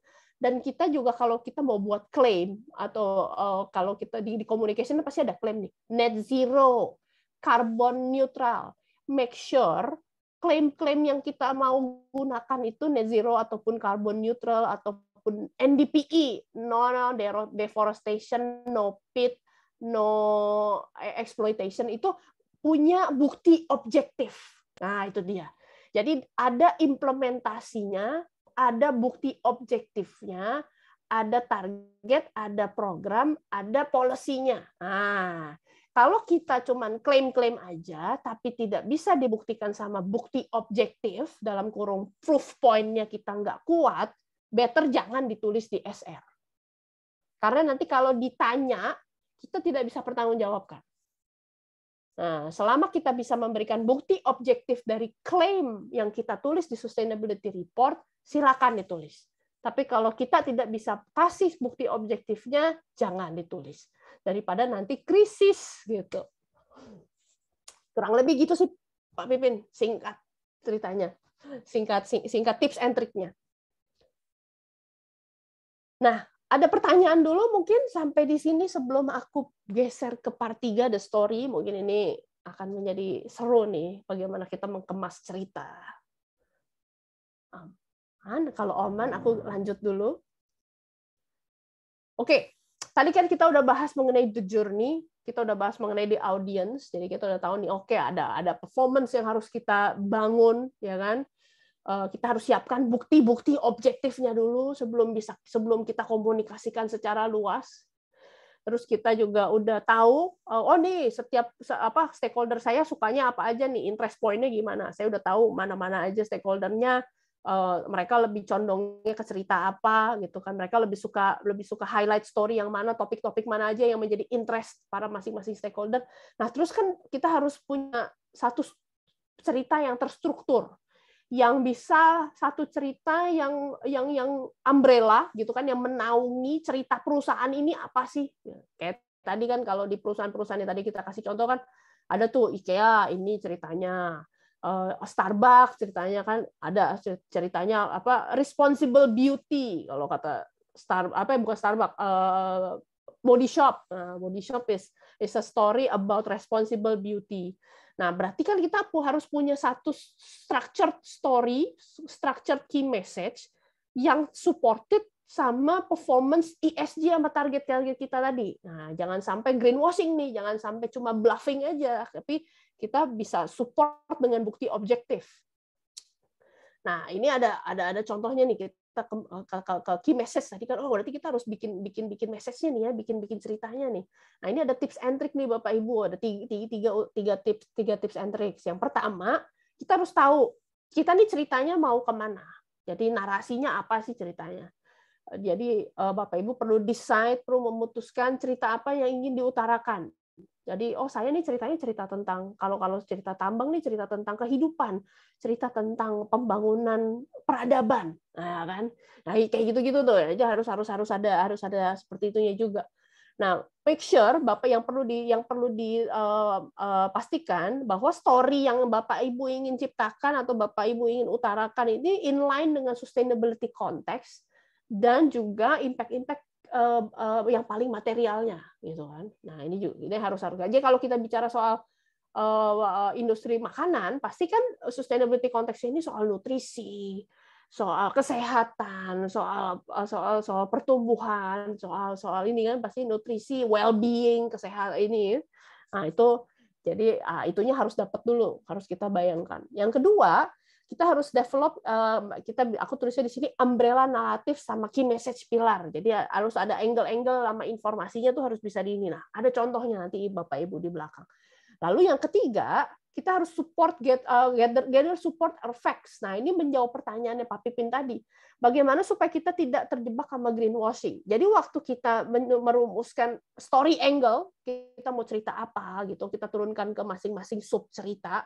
Sub ceritanya ini harus punya supporting facts. Ada nggak operational performance, kita punya nggak targetnya, kita ada nggak program-programnya, kita punya nggak riset-risetnya yang kita lakukan, ada nggak catatan-catatan arsip-arsip kita. Nah, jadi kalau kita bisa support, berarti ini ceritanya pakem nih, kita bisa rilis ceritanya, mau tulis di sustainability report, mau dijadiin cerita di Instagram silakan. Tapi kalau nggak ada supporting facts-nya, better jangan gitu kan, nanti jadinya misleading atau mistrust. Next, nah ini contoh-contohnya. Kalau di orang komunikasi, teman-teman di corporate communication, mungkin mereka sebutnya namanya key message house atau message house. Tapi kalau di sustainability, khususnya aku sih, gitu. Nah kalau di kami itu kita sebutnya sustainability house. Nah sustainability house ini perkawinan antara message house yang dari orang komunikasi, jadi message house-nya tim komunikasi, dengan sustainability aspect dan juga operation yang tadi itu. Jadi PCR-nya ini melahirkan yang namanya sustainability house. Nah, ini ada beberapa company, mungkin mereka nggak sebutnya sustainability house, tapi aku lihat ini praktek yang mirip dengan bagaimana cerita perusahaan ini distrukturkan untuk komunikasi dan untuk operation. Nah, kita lihat di sini ada KPC. KPC punya satu namanya umbrella message-nya more than mining gitu. Mereka bilang di situ yang kita lakukan ini lebih dari menambang karena kita ada legacy di situ. Nah, itu mereka bagi itu pilarnya tuh Bapak Ibu. Kalau aku lihat ini agak-agak mirip dengan konsep sustainability house. Di situ ada GCG, ada performance improvement, ada environment, ada HSE, ada people, ada community, ada juga partnership. Nah, yang kedua ini ada Unilever. Nah, ini juga pendekatannya mirip. Konsepnya sama, konsepnya sustainability house. Jadi ada satu umbrella message bahwa kalau Unilever itu mereka bilang win with our brand as a force for good powered by purpose and innovation. Jadi brand-brand atau produk-produknya Unilever ini punya tujuan untuk kebaikan. Nah, mereka bilang forces for good yang didorong oleh purpose dan inovasi. Nah, mereka bagi-bagi lagi tuh di pilarnya. Pilar message-nya ada lagi kan, berarti ada improve the health of the planet, ada improve the health of people confidence and well-being, contribute to a more fairer and socially inclusive world. Nah, kalau Bapak Ibu lihat di situ, di Unilever ini mereka satu pilarnya itu ada improve health and confidence and well-being, karena mereka kan itu dikaitkan dengan produknya mereka yang dipakai sehari-hari gitu kan, kesehatan, terus kan mereka ada sampo, ada sabun, berarti kan confidence, orang kalau nggak mandi kan ya malu ya, nggak sehat juga gitu kan. Nah, terus tapi kan mereka ada impact-nya mereka kan health, terkait dengan health of the planet. Di situ ada waste ya, karena kan mereka juga disoroti. Salah satu impact terbesar Unilever adalah packaging waste kan. Nah, di situ makanya menjadi salah satu pilar dari sustainability house-nya mereka kalau kita pahami. Nah, ini ada Antam juga. Nah, ada dua contoh lagi kalau Stella bawa sini. Daria Varia. Nah, kalau kita lihat ini Daria Varia karena dia perusahaan farmasi, ceritanya, the story-nya itu story about health gitu kan. Story about health. Nah, terus mereka bagi lagi menjadi pilar-pilar. Nah, ini kita harus make sure setiap item yang ada di sini itu mereka punya bukti objektifnya supaya tidak greenwashing itu tadi. Ya. Jadi waktu mereka bilang, oh kita medical innovation atau kita mau contribute to safeguard national health, lah berarti mereka harus punya program-program di mana mereka mendukung program-program kesehatan pemerintah gitu kan. Nah itu kan nanti kita tanya nih apakah stunting ada, terus mana dokumennya, program seperti apa, monitoringnya gimana, SDGs-nya gimana, nah targetnya apa. Nah another example ini Pelindo. Nah, Pelindo itu mereka ceritanya katanya kalau cerita soal Pelindo karena kita ini perusahaan logistik, ceritanya itu soal berhubungan kan kita jadi ya mereka bilangnya connecting prosperity. Nah, cuman ini belum di-approve Bapak Ibu. Masih karena mereka masih dalam proses merger kan. Nah, ini tapi udah mulai mengerucut, mereka lagi menggodok sustainability house-nya mereka. Nah, ini kira-kira contohnya. Nah, yang perlu diingat sekali lagi, again, supaya tidak terjadi greenwashing dan kita tidak terjebak melakukan greenwashing, sustainability is a story, is a journey, tapi cerita ini bukan cerita yang fiksi. Nah, makanya kita harus dukung cerita itu dengan fakta-fakta. Nah, makanya tadi aku bilang, bukti objektifnya ada enggak? Faktanya punya enggak? Kalau enggak, jangan. Itu nanti greenwashing. Nah, Bu. Yes.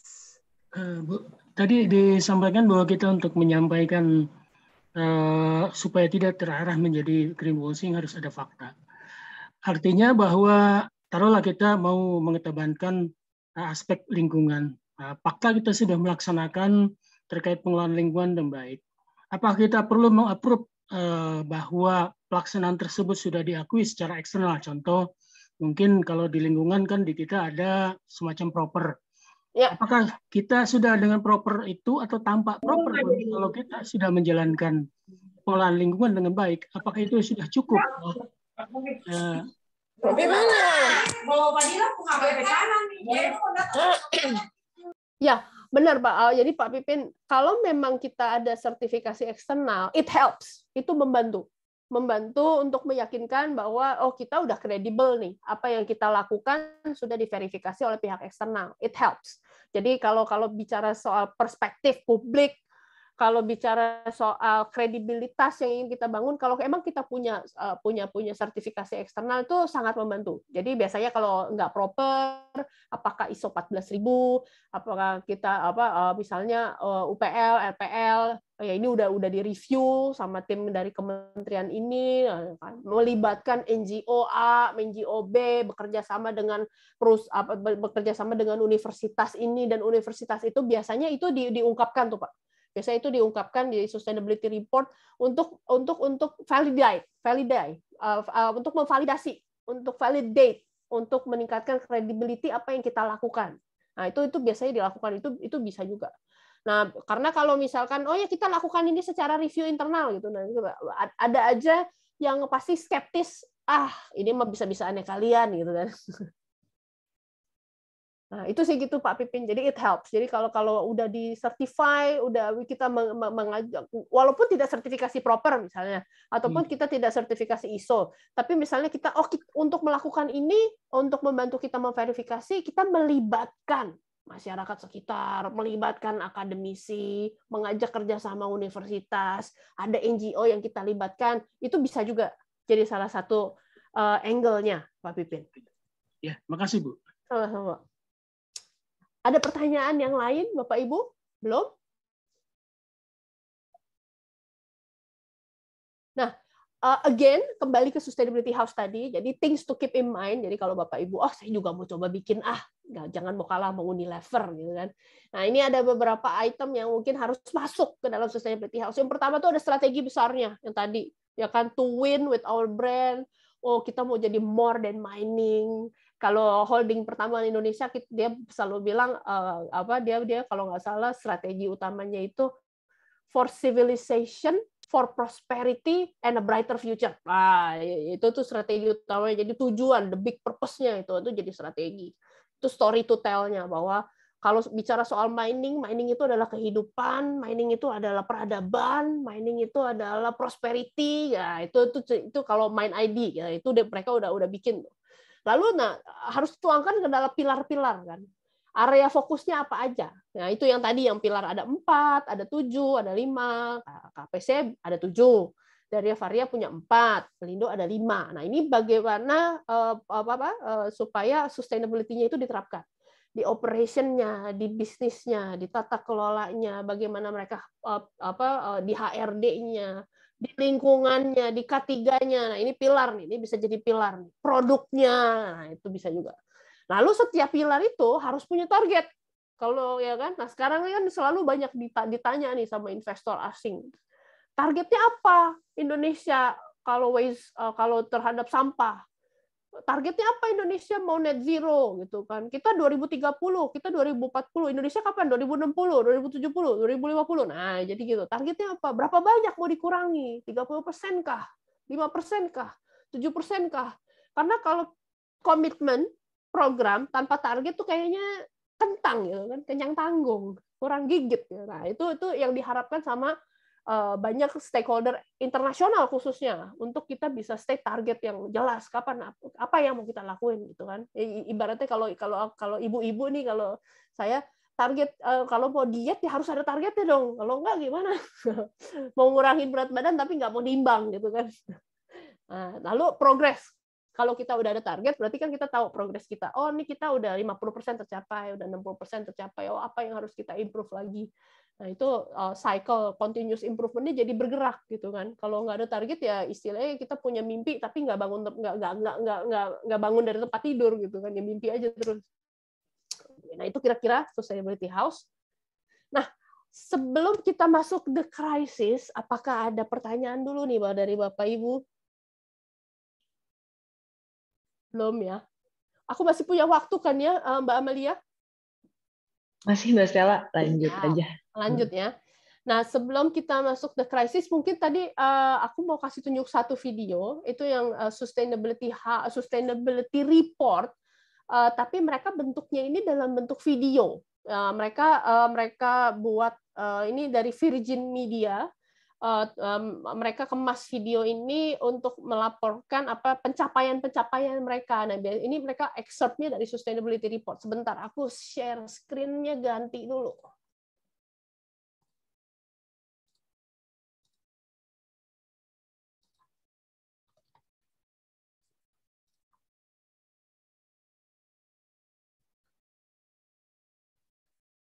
Kok hilang?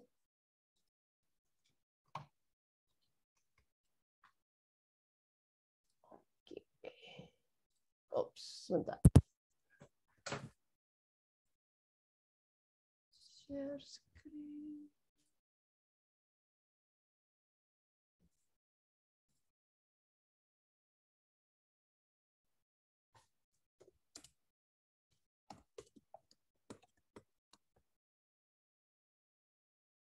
Ya.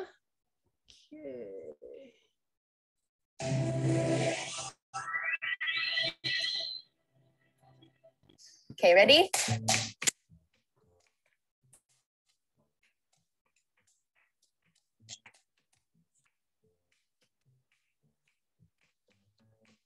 Okay, 1, 2, 3. Action. Hi, I'm Sarah and I work at Virgin Media.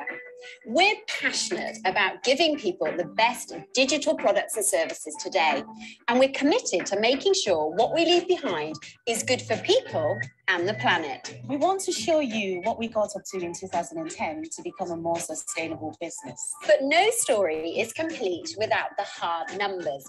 So let's start with the nuts and bolts.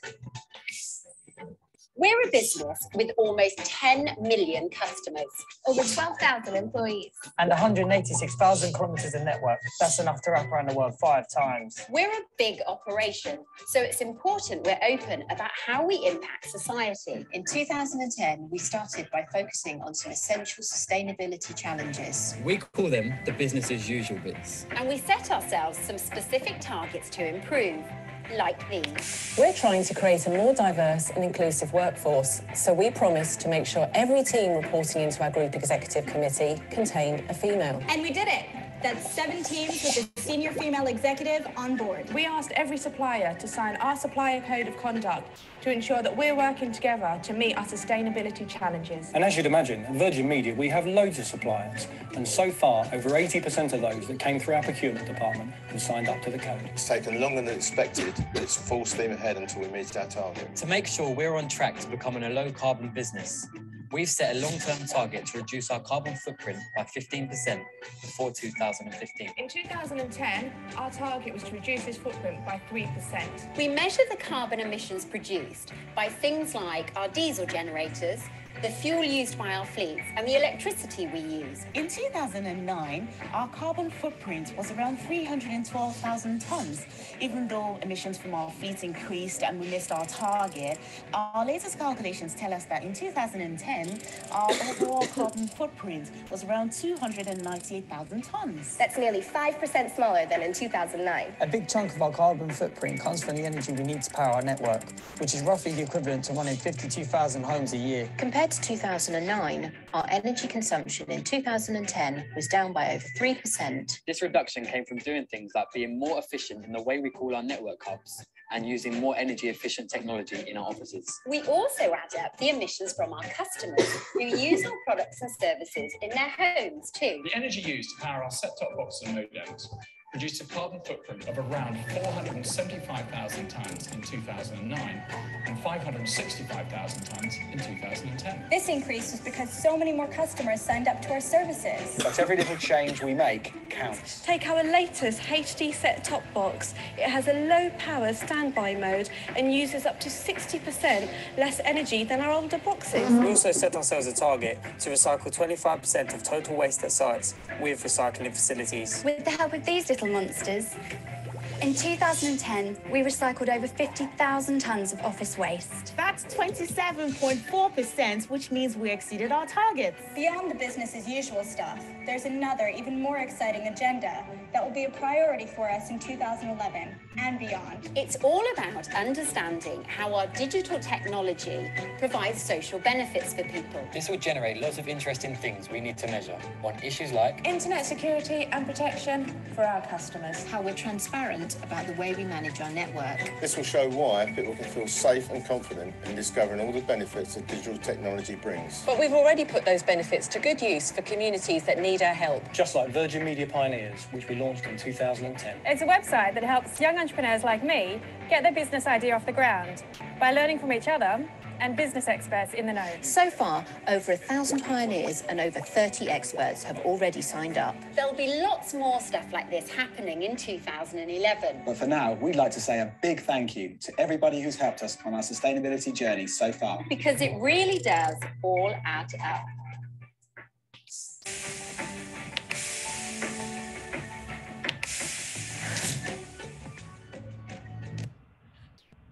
Nah, ya itu kira-kira Bapak Ibu. Jadi sustainability report, sustainability communication tidak melulu harus disampaikan dalam bentuk laporan, itu ya buku, pokoknya harus PDF. Nah, jadi ada contoh-contoh perusahaan juga udah mulai kreatif gitu kan. Kita bisa kreatif, kita bisa fun.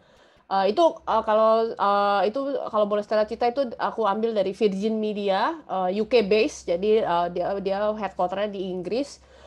Videonya itu melibatkan bintang-bintang yang tadi itu adalah karyawannya. Jadi karyawannya mereka diberikan skrip lah ya, skrip untuk memaparkan sustainability initiative dan juga pencapaian dan target-targetnya mana yang tercapai, mana yang enggak. Nah, ini mereka melibatkan karyawan dan juga ada satu yang itu adalah penerima manfaat ya, beneficiary-nya. Jadi penerima manfaat dari program CSR-nya itu juga dilibatkan dalam pembuatan video. Nah, ini menarik sih karena engaging juga kan. Jadi karyawannya dilibatkan, stakeholder juga dilibatkan menjadi satu video yang nggak membosankan lah. Jadi introduction dan kita jadi pengen baca apa sih yang benar yang ditulis di sustainability report-nya. Nah, itu tahun 2010. Jadi mereka tahun 2010 udah launching, udah bikin yang format seperti itu. Nah, ini juga siapa tahu kalau nanti menginspirasi bapak-bapak dan ibu-ibu di sini, teman-teman sekalian, siapa tahu perusahaannya atau organisasi yang mau bikin yang agak mirip-mirip gitu kan. Saya juga mau kayak seru gitu. Nah, oke, kita kembali ke laptop. Oke, kita kembali ke laptop. Ini sekarang adalah part 4, yaitu kita coba akan bahas the crisis gitu kan. Jadi, oke. Tadi kan aku bilang krisis itu sustainability is a journey, adalah sebuah perjalanan. Tapi ya seperti halnya perjalanan nih bisa aja nggak mulus gitu ya. Ada aja bisa aja ada turbulence-nya gitu di dalam perjalanan sustainability kita. Nah, biasanya turbulence-nya ini ini salah satu contoh lah, banyak pemberitaan sekarang, apalagi sekarang masyarakat udah mulai peduli. Dan karena mereka peduli dan mereka mengikuti topik-topik sosial dan lingkungan seperti ini, menjadi sorotannya itu semakin tajam terhadap perusahaan ataupun organisasi yang menerapkan sustainability. Nah, ini ada beberapa headline berita yang aku coba capture untuk memulai part the crisis. Nah, ini biasanya krisis itu dimulai dengan adanya headline berita gitu kan. Wah, ini ada Dieselgate. Kalau Bapak Ibu ingat, tahun 2015 kalau saya tidak salah itu ada yang VW, Volkswagen punya kasus ya, skandal terkait dengan emisi. Jadi mereka mencurangi perhitungan emisi di mobilnya itu mereka curangi, mereka pasang software supaya emisi yang dihitung itu ternyata lebih rendah daripada actualnya. Nah, itu Dieselgate. Nah, itu nanti akan jadi salah satu case study kita.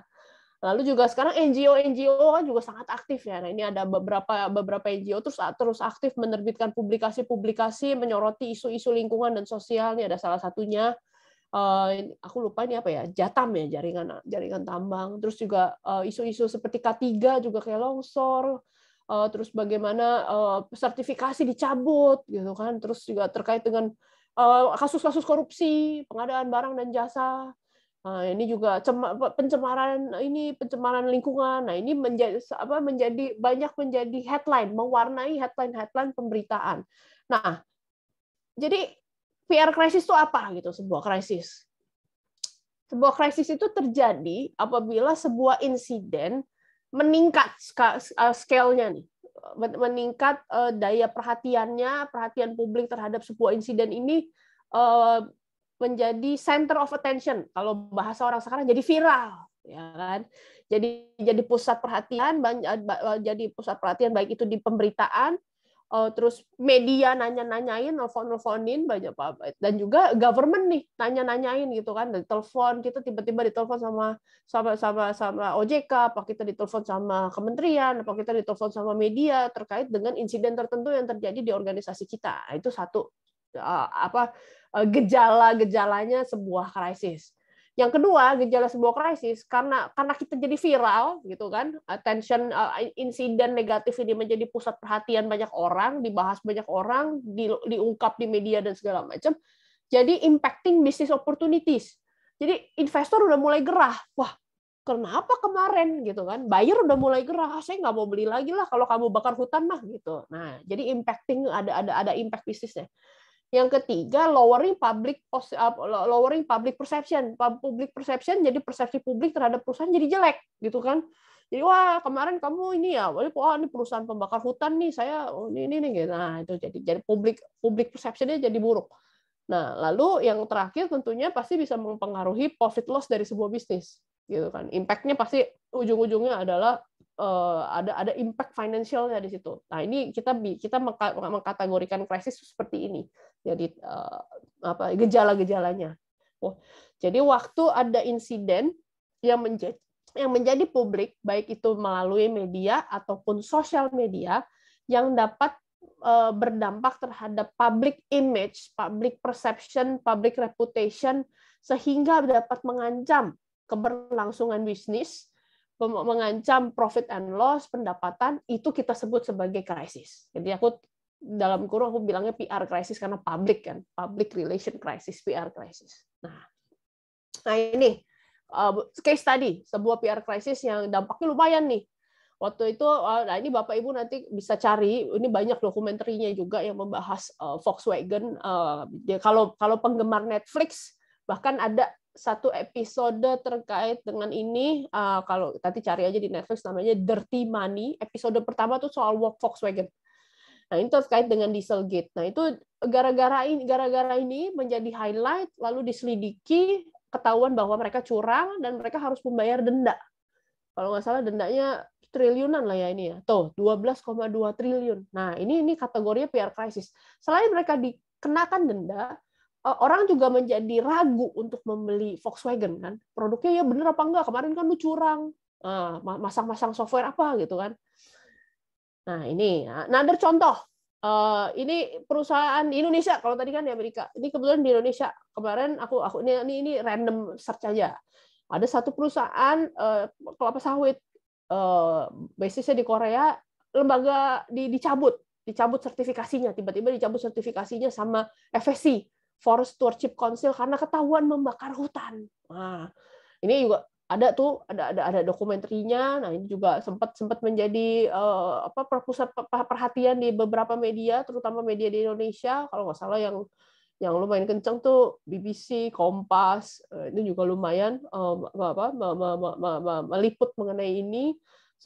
Kalau Stella nggak salah tuh kasusnya dimulai di 2016. Tapi sampai 2021 tuh bergulir terus, ya kan? Bergulir terus sampai dengan tahun 2021 itu FSC mencabut sertifikasinya. Nah, kalau udah sampai ke FSC mencabut kan berarti pihak Korindo nggak bisa jualan ya, nggak bisa jualan ke buyer karena sertifikasi mereka dicabut, sertifikasi produknya. Nah, ini menjadi ini salah satu contoh bagaimana krisis terjadi.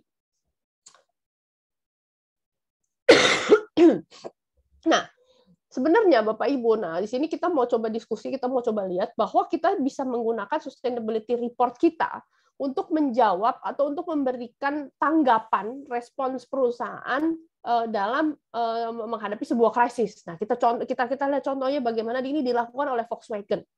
Nah, Volkswagen yang tadi Dieselgate ya kan, ini mereka salah satu otomotif terbesar lah di Eropa. Jadi kalau di Indonesia mah mungkin kayak Toyotanya gitu ya. Nah, ini yang kasusnya, krisisnya ini nih. Jadi mereka sebutnya itu adalah diesel emission fraud. Nah, kasusnya itu di 2015 September. Jadi KLHK lah ini, Environmental Protection Agency-nya Amerika itu menemukan bahwa mobil VW yang dijual di Amerika itu ada satu device yang diinstal di mesinnya, yang device-nya ini bisa memodifikasi hasil pengukuran emisi. Nah, hasil pengukuran emisi yang ditunjukkan oleh alat ini lebih rendah daripada actual performance-nya. Nah, jadi di sini itu VW Group itu curang. Jadi emisi itu kan cheating emission test. Nah, di sini mereka menghadapi major pushback. Jadi brand global VW itu secara persepsi publik brandnya jadi jelek, terus juga salesnya jadi turun. Nah, ini ada grafiknya aku dapat, salesnya jadi turun gara-gara skandal ini terungkap tuh. Ini Volkswagen langsung begitu September dijebret gitu kan, langsung turun. Lalu ternyata VW emission cheating ini juga ditemukan oleh NGO yang lain, jadi nggak cuma EPA. Nah, sampai dibikinin ini ya dokumenter sama Netflix gitu. Nah, itu jadi seru. Nah, ini yang mereka tulis. Jadi ini yang mereka lakukan, mereka menggunakan sustainability report-nya untuk bagaimana mereka untuk merespon atau mengadres situasi ini. Jadi mereka tidak mendinai. Jadi mungkin di salah satu isu manajemen itu ada waktunya atau ada kasus-kasus tertentu itu bukan denial, tapi mereka accept, mereka bilang oh ya ini yang kita lakukan ini salah dan ini adalah next step-nya. Jadi mereka bilang kita punya together strategy.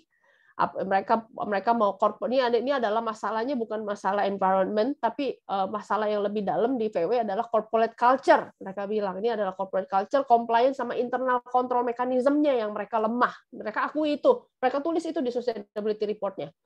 Nah, terus apa yang mereka lakukan? Mereka memperkuat itu, memperkuat culture, memperkuat compliance, memperkuat internal control mechanism. Mereka juga memperkuat code of conduct dan whistleblowing policy. Lalu juga training mereka perkuat untuk sosialisasi ke masyarakat gitu kan. Nah, terus mereka tuh punya satu seksi atau satu section khusus di dalam sustainability report-nya sejak tahun 2017 sampai sekarang itu diesel crisis. Jadi status report-nya itu mereka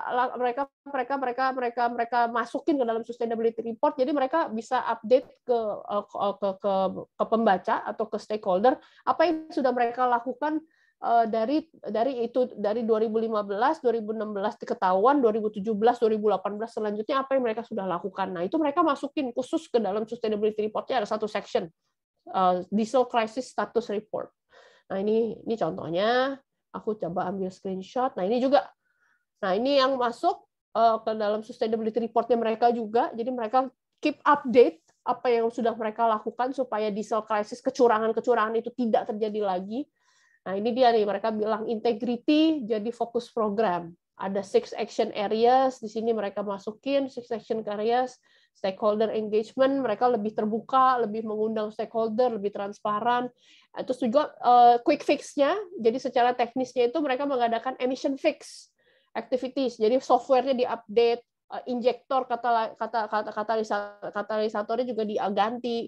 Itu mencapai 11 juta kendaraan di seluruh Amerika. Jadi mereka update itu di dalam sustainability report-nya. Nah, terus on top of that mereka bilang, oh kita sedang transisi ke EV ya, e-mobility solution. Jadi kita udah nggak pakai yang kita mau meninggalkan diesel, dan VW lagi exploring bagaimana bisa electronic vehicle. Nah ini, jadi mereka menggunakan sustainability report-nya untuk keep update stakeholder mereka untuk regain trust, ya kan? Tadi kan mereka udah, wah lu bohong, curang gitu kan, pasang-pasang emission testnya dicurangin. Nah, lalu mereka keep update dengan satu special section di sustainability report-nya untuk menjawab spesifik kasus ini. Nah, ada pertanyaan belum? Aman? Mau tanya, Bu? Boleh, Pak Indra, silakan. Aku lihat sih kebanyakan ya, Bu, ya dari sustainability report yang saya baca itu kan yang diceritakan kebaikan-kebaikan aja ya. Gitu. Di Indonesia itu saya hampir ya semua lah ya. Yang diceritakan itu adalah kebaikan, pencapaian. Tapi kayak gini saya lihat di Indonesia belum ada. Gitu. Atau saya yang salah ya. Atau saya nggak tahu gitu. Tapi saya lihat kalau ada masalah dia nggak akan ngeluarin SR gitu. Tapi kalau kebaikan, perusahaan gede bagus. Tapi saya tahu ini perusahaan hanya bercerita yang baik gitu loh, ya. Dia pokoknya kalau sustainability report tuh berbunga-bunga lah ya, Pak. Ya, gitu. Saya lihat di Indonesia masih seperti itu sih, belum berani seperti kayak di Volkswagen ini ya. Gitu. Jadi yang diceritakan tuh selalu positif gitu kan. Jadi saya lihat. Tapi kasusnya banyak gitu, aneh juga kan, kasusnya banyak, kecelakaan kerja banyak, kebakaran hutan masih terjadi, dan sustainability report-nya berbunga-bunga gitu. Nah itu kan kadang-kadang kita sebagai orang koms itu kan, ya bagaimana gitu, gitu. Jadi gimana pendapat Ibu? Kalau bagi aku sih sebenarnya challenge juga, Pak. Jadi waktu kita advice ke klien itu, ke perusahaan, ini ada isu loh yang harus dijawab gitu kan. Pasti mereka isu ini gimana supaya halus ya masuk sustainability report tapi halus gitu. Nah itu sih memang challenge-nya masih di situ karena at the end of the day it's the report kan. Walaupun kita dari sisi NCSR dan ICSP selalu menekankan report tuh harus balance. Makanya kita harus tahu, kita harus buka telinga apa yang menjadi kekhawatiran atau concern ataupun headline berita yang harus kita tanggap itu apa gitu. Nah, udah mulai ke arah situ sih Pak Indra, cuman masih tetap Bu, ini dihaluskan dong cara penulisannya, jangan frontal banget gitu kan. Nah, pasti tapi itu challenge sih Pak. Walaupun ya pelan-pelan dengan adanya peer pressure, dengan semakin pedulinya stakeholder ini pasti praktik bagaimana sustainability report dan bagaimana isu negatif itu juga masuk ke report, nggak cuma yang berbunga-bunga aja tuh akan bergeser sih. Aku sih ngelihatnya gitu karena perusahaan besar kayak tambang ini sebenarnya udah aware bahwa mereka harus address itu, cuman mereka selalu bilang dihaluskan. Tapi ya minimal udah masuk dulu. Ya, kalau kami dari NCSR bilang udah nggak apa-apa, yang penting masuk dulu. Mereka minta dihaluskan nggak apa-apa, tapi nanti kan pelan-pelan kita ini emang it's a journey sih Pak. Kita harus mendidik juga supaya perusahaan Indonesia ini berani juga kan. Karena bukannya mereka tidak melakukan apa-apa, mereka melakukan sesuatu kok. Mereka tahu isu ini kejadian, mereka melakukan sesuatu, tapi mereka belum pede untuk itu transparan ke publik. Itu sih Pak Indra yang aku lihat.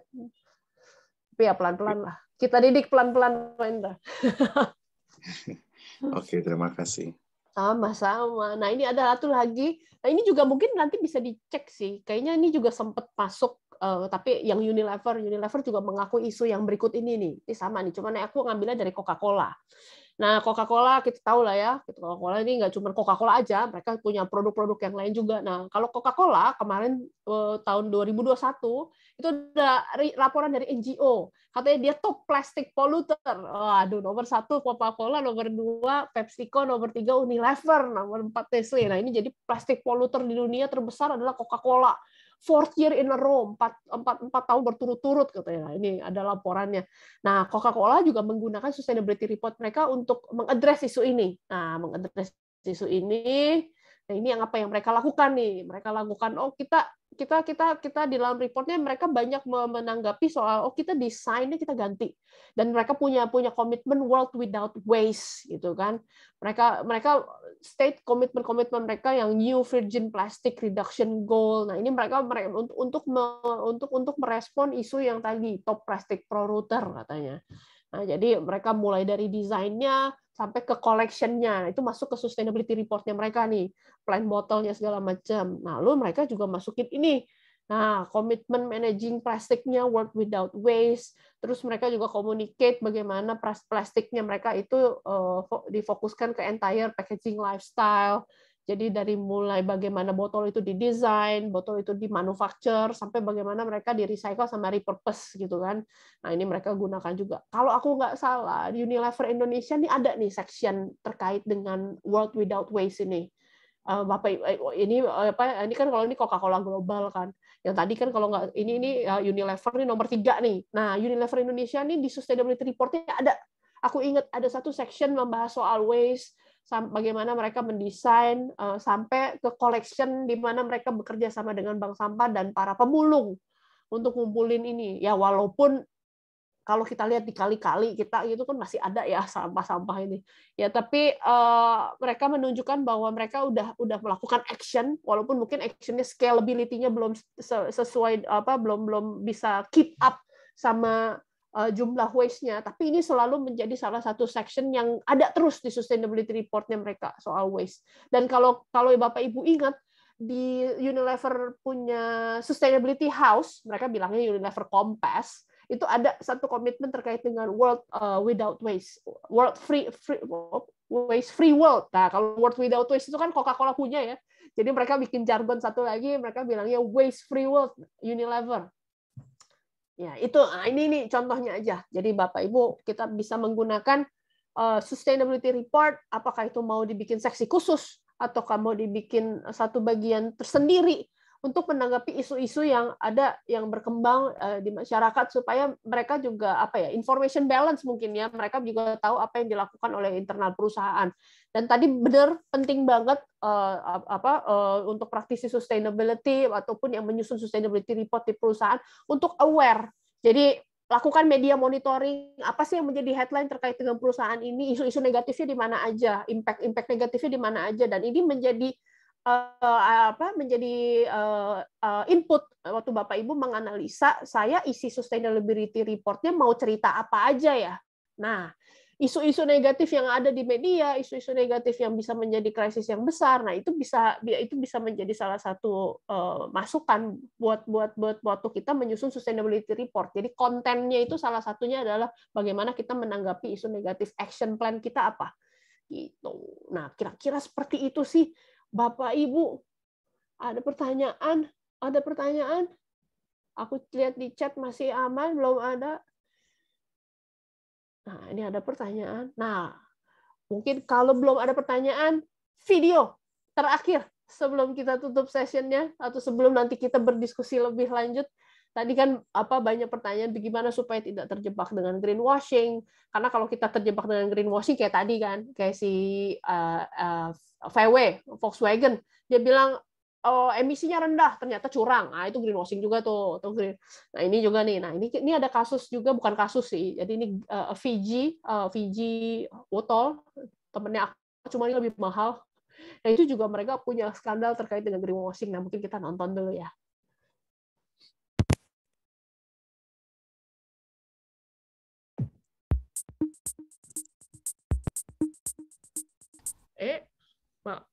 Consumers.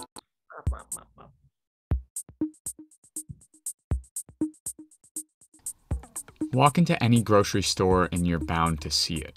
Green marketing. It seems to be almost everywhere these days. Our eggs are all natural and our shampoos are encased in green bowls adorned with leaves and generic trees. In many respects, this push towards an eco-friendlier consumerism is a positive change. Organic produce and sustainably made clothing are needed if we are to reduce industrial and personal footprints. But unfortunately, hidden among these ethically and environmentally driven products lies an insidious form of advertising: greenwashing. From bath products to meat packaging, greenwashing occurs in almost every sector of the consumer market. But today, let's take a close look at how Fiji Water uses ad campaigns to construct a green image around its otherwise environmentally detrimental company. But first, why exactly is greenwashing bad? Quite simply, it plays into a consumer's desire to live a green life without necessarily creating a sustainable product. And on a deeper level, one of the greenest things to do is to buy fewer things. So no matter how great the product is, it's probably still kind of deceptive to market it as green. So greenwashing means using titles like all natural or eco-friendly, or simply using a green background in order to entice a customer into buying a product that is by no means environmentally friendly. In some cases, bigger companies that falsely label their products as eco-friendly, like eggs labeled farm fresh or all natural, can often outcompete smaller companies who are more environmentally grounded and actually employ ethical practices while creating their product. Fiji Water's recent marketing campaign encapsulates the essence of this greenwashing. Fiji Water is a gift from nature to us, to repay our gift of leaving it completely alone. Bottled at the source, untouched by man, it's Earth's finest water. While aesthetically pleasing and pleasant to watch, there are a number of aspects that work hard to shroud Fiji Water's large environmental footprint in a cloud of green. For one, the bright double exposures of nature flickering within the edges of the bottle immediately cue us to Fiji Water's connection to nature. Especially when contrasted with the dark cityscape background, the water bottle appears to be a perfect image of a world quote-unquote untouched by man. The visuals are then compounded with the narration of a young girl who anchors the ad with this proclamation. Bottled at the source, untouched by man. Clearly, this ad works hard to paint Fiji Water as a part of nature, rather than what it really is. Water, bottled in plastics that take many years to degrade, shipped via intensive transportation from Fiji to destinations around the world. Both these practices wreak havoc on the environment, polluting the air and the water.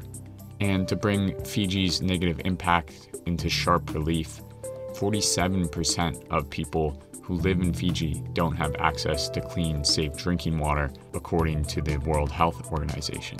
This commercial is just a small part of Fiji's larger campaign that attempts to reimagine the bottled water company as the essence of nature. Spreads like this reveal the larger work at play in Fiji's greenwashed marketing tactics.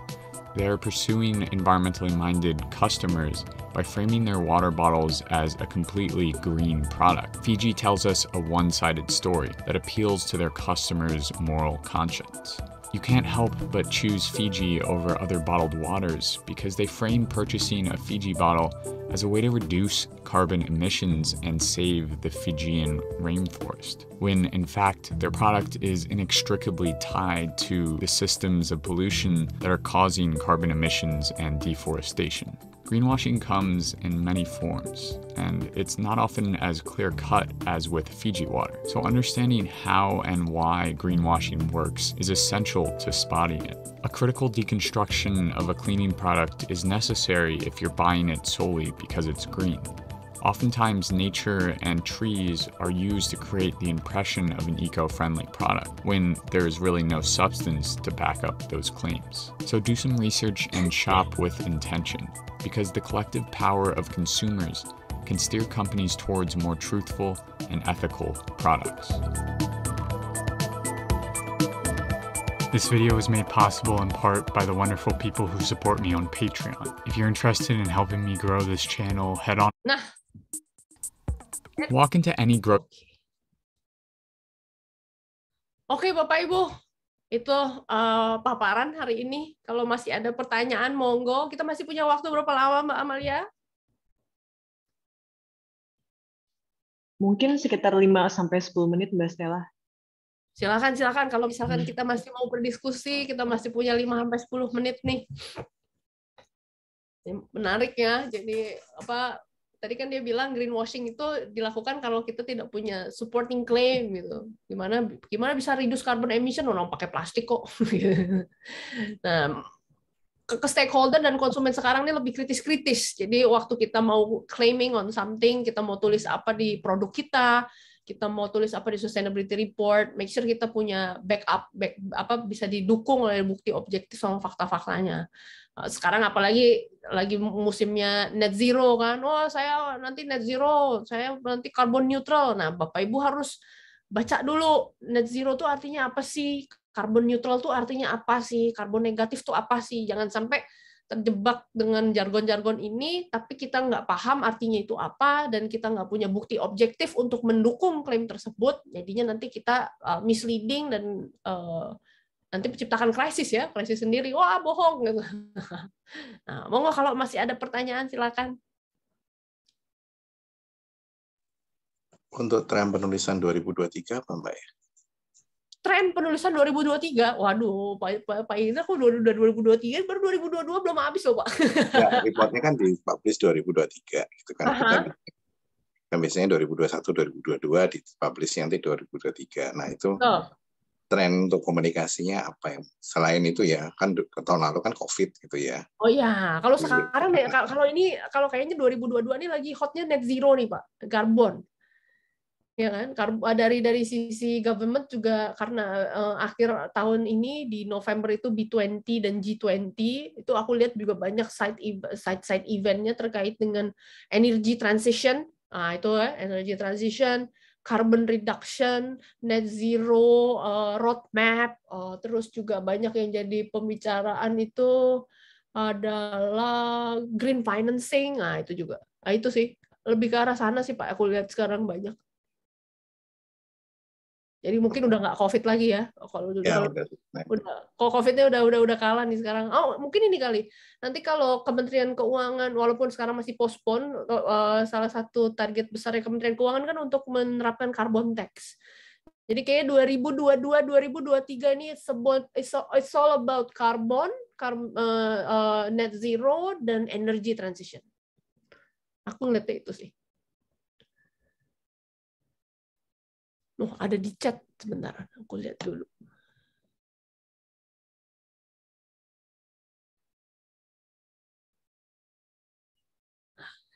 My understanding would been have more if not for my limited fluency in bahasa. Pak John, I will happy to have a session with you with it in English. Oh, ada pertanyaan lagi nih dari Pak Kenny. Bagaimana kita memastikan data yang diberikan oleh perusahaan betul adanya, terutama terkait dengan emisi karbon, sehingga kita bisa klaim tidak melakukan greenwashing? Apakah kita perlu menggunakan tenaga ahli yang lebih paham dan ahli dalam perhitungan emisi karbon atau bagaimana? Sekarang iya Pak Kenny, udah mulai banyak nih kita melibatkan, kalau aku nggak tahu kalau di Indonesia, mungkin karena ekosistemnya belum terbentuk benar ya kalau di Indonesia. Tapi correct me if I'm wrong, especially Pak John, kalau di Singapore itu mereka ada dari kan mereka udah menerapkan carbon tax. Carbon tax has been implemented in Singapore for quite some time. Kalau di Singapura itu mereka punya verifikator, mereka bilangnya GHG emission verificator. Nah, itu yang membantu perusahaan-perusahaan untuk menghitung dan memverifikasi hitungan karbonnya. Nah, kalau kita sudah dari carbon emission verificator ini, baru nanti dihitung menjadi carbon tax-nya itu berapa. Nah, ini ekosistem ini memang belum di Indonesia, masih digodok kelihatannya. Walaupun karena roadmap carbon tax kan masih step by step ya. Tahun ini mungkin untuk satu sektor, lalu nanti sampai dengan 2025 kayaknya Kemenkyu akan punya I think 18 sektor yang akan diterapkan. Tapi mekanisme dari bagaimana menghitung, siapa yang memverifikasi, ini masih digodok nih. Kalau kita belajar dari Singapore already have a verification body to certify or to verify GHG emission calculation conducted by each company. Itu sih yang aku tahu ya dari teman-teman yang udah di Singapore. Nah, pakai ini begitu kira-kira pakai ini. Memang harus ada verifikator. Kelihatannya sih kalau kelihatannya bau-baunya surveyor Indonesia nih yang akan didorong oleh pemerintah untuk menjadi carbon emission calculation verifikatornya nih. Kalau lihat dari beberapa beberapa corporate action di surveyor Indonesia di SI, karena mereka mulai launching yang ada SURE, terus juga yang terkait dengan carbon calculation, GHG emission, kayaknya itu yang akan didorong sih. Nah, mungkin kalau feeling aku nih, my own feeling sih kelihatannya. Kalau lihat-lihat dari berita dan posting-postingan Instagramnya mereka, gitu sih Pak Kenny. Ada lagi? Silakan Bapak Ibu, silakan kalau ada pertanyaan. Nanti materinya di-share sama Mbak Amalia. Di situ juga ada link-link dari video yang tadi saya tayangkan. Nanti kalau mau ada pertanyaan atau mau ada follow-up questions, bisa disampaikan lewat ICSP ya Mbak Amalia ya? Iya Mbak Stella, nanti saya sampaikan langsung ke Mbak Stellanya. Nah, kalau tidak ada pertanyaan lebih lanjut, mungkin aku kembalikan ke Mbak Amalia. Oke, boleh. Dari acara ini, aku mungkin terima kasih Bapak Ibu atas partisipasinya, atas diskusinya yang seru. Memang nggak berasa ya, 2 jam itu kayaknya kurang ya kalau bicara soal sustainability, soal greenwashing, soal isu-isu dan skandal-skandal yang seru ini.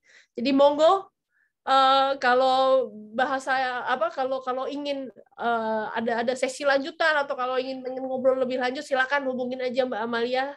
Nanti kita bisa keep in contact and keep in touch. Terima kasih. Untuk kurang-kurangnya saya minta maaf. Terima kasih atas partisipasinya. Selamat sore.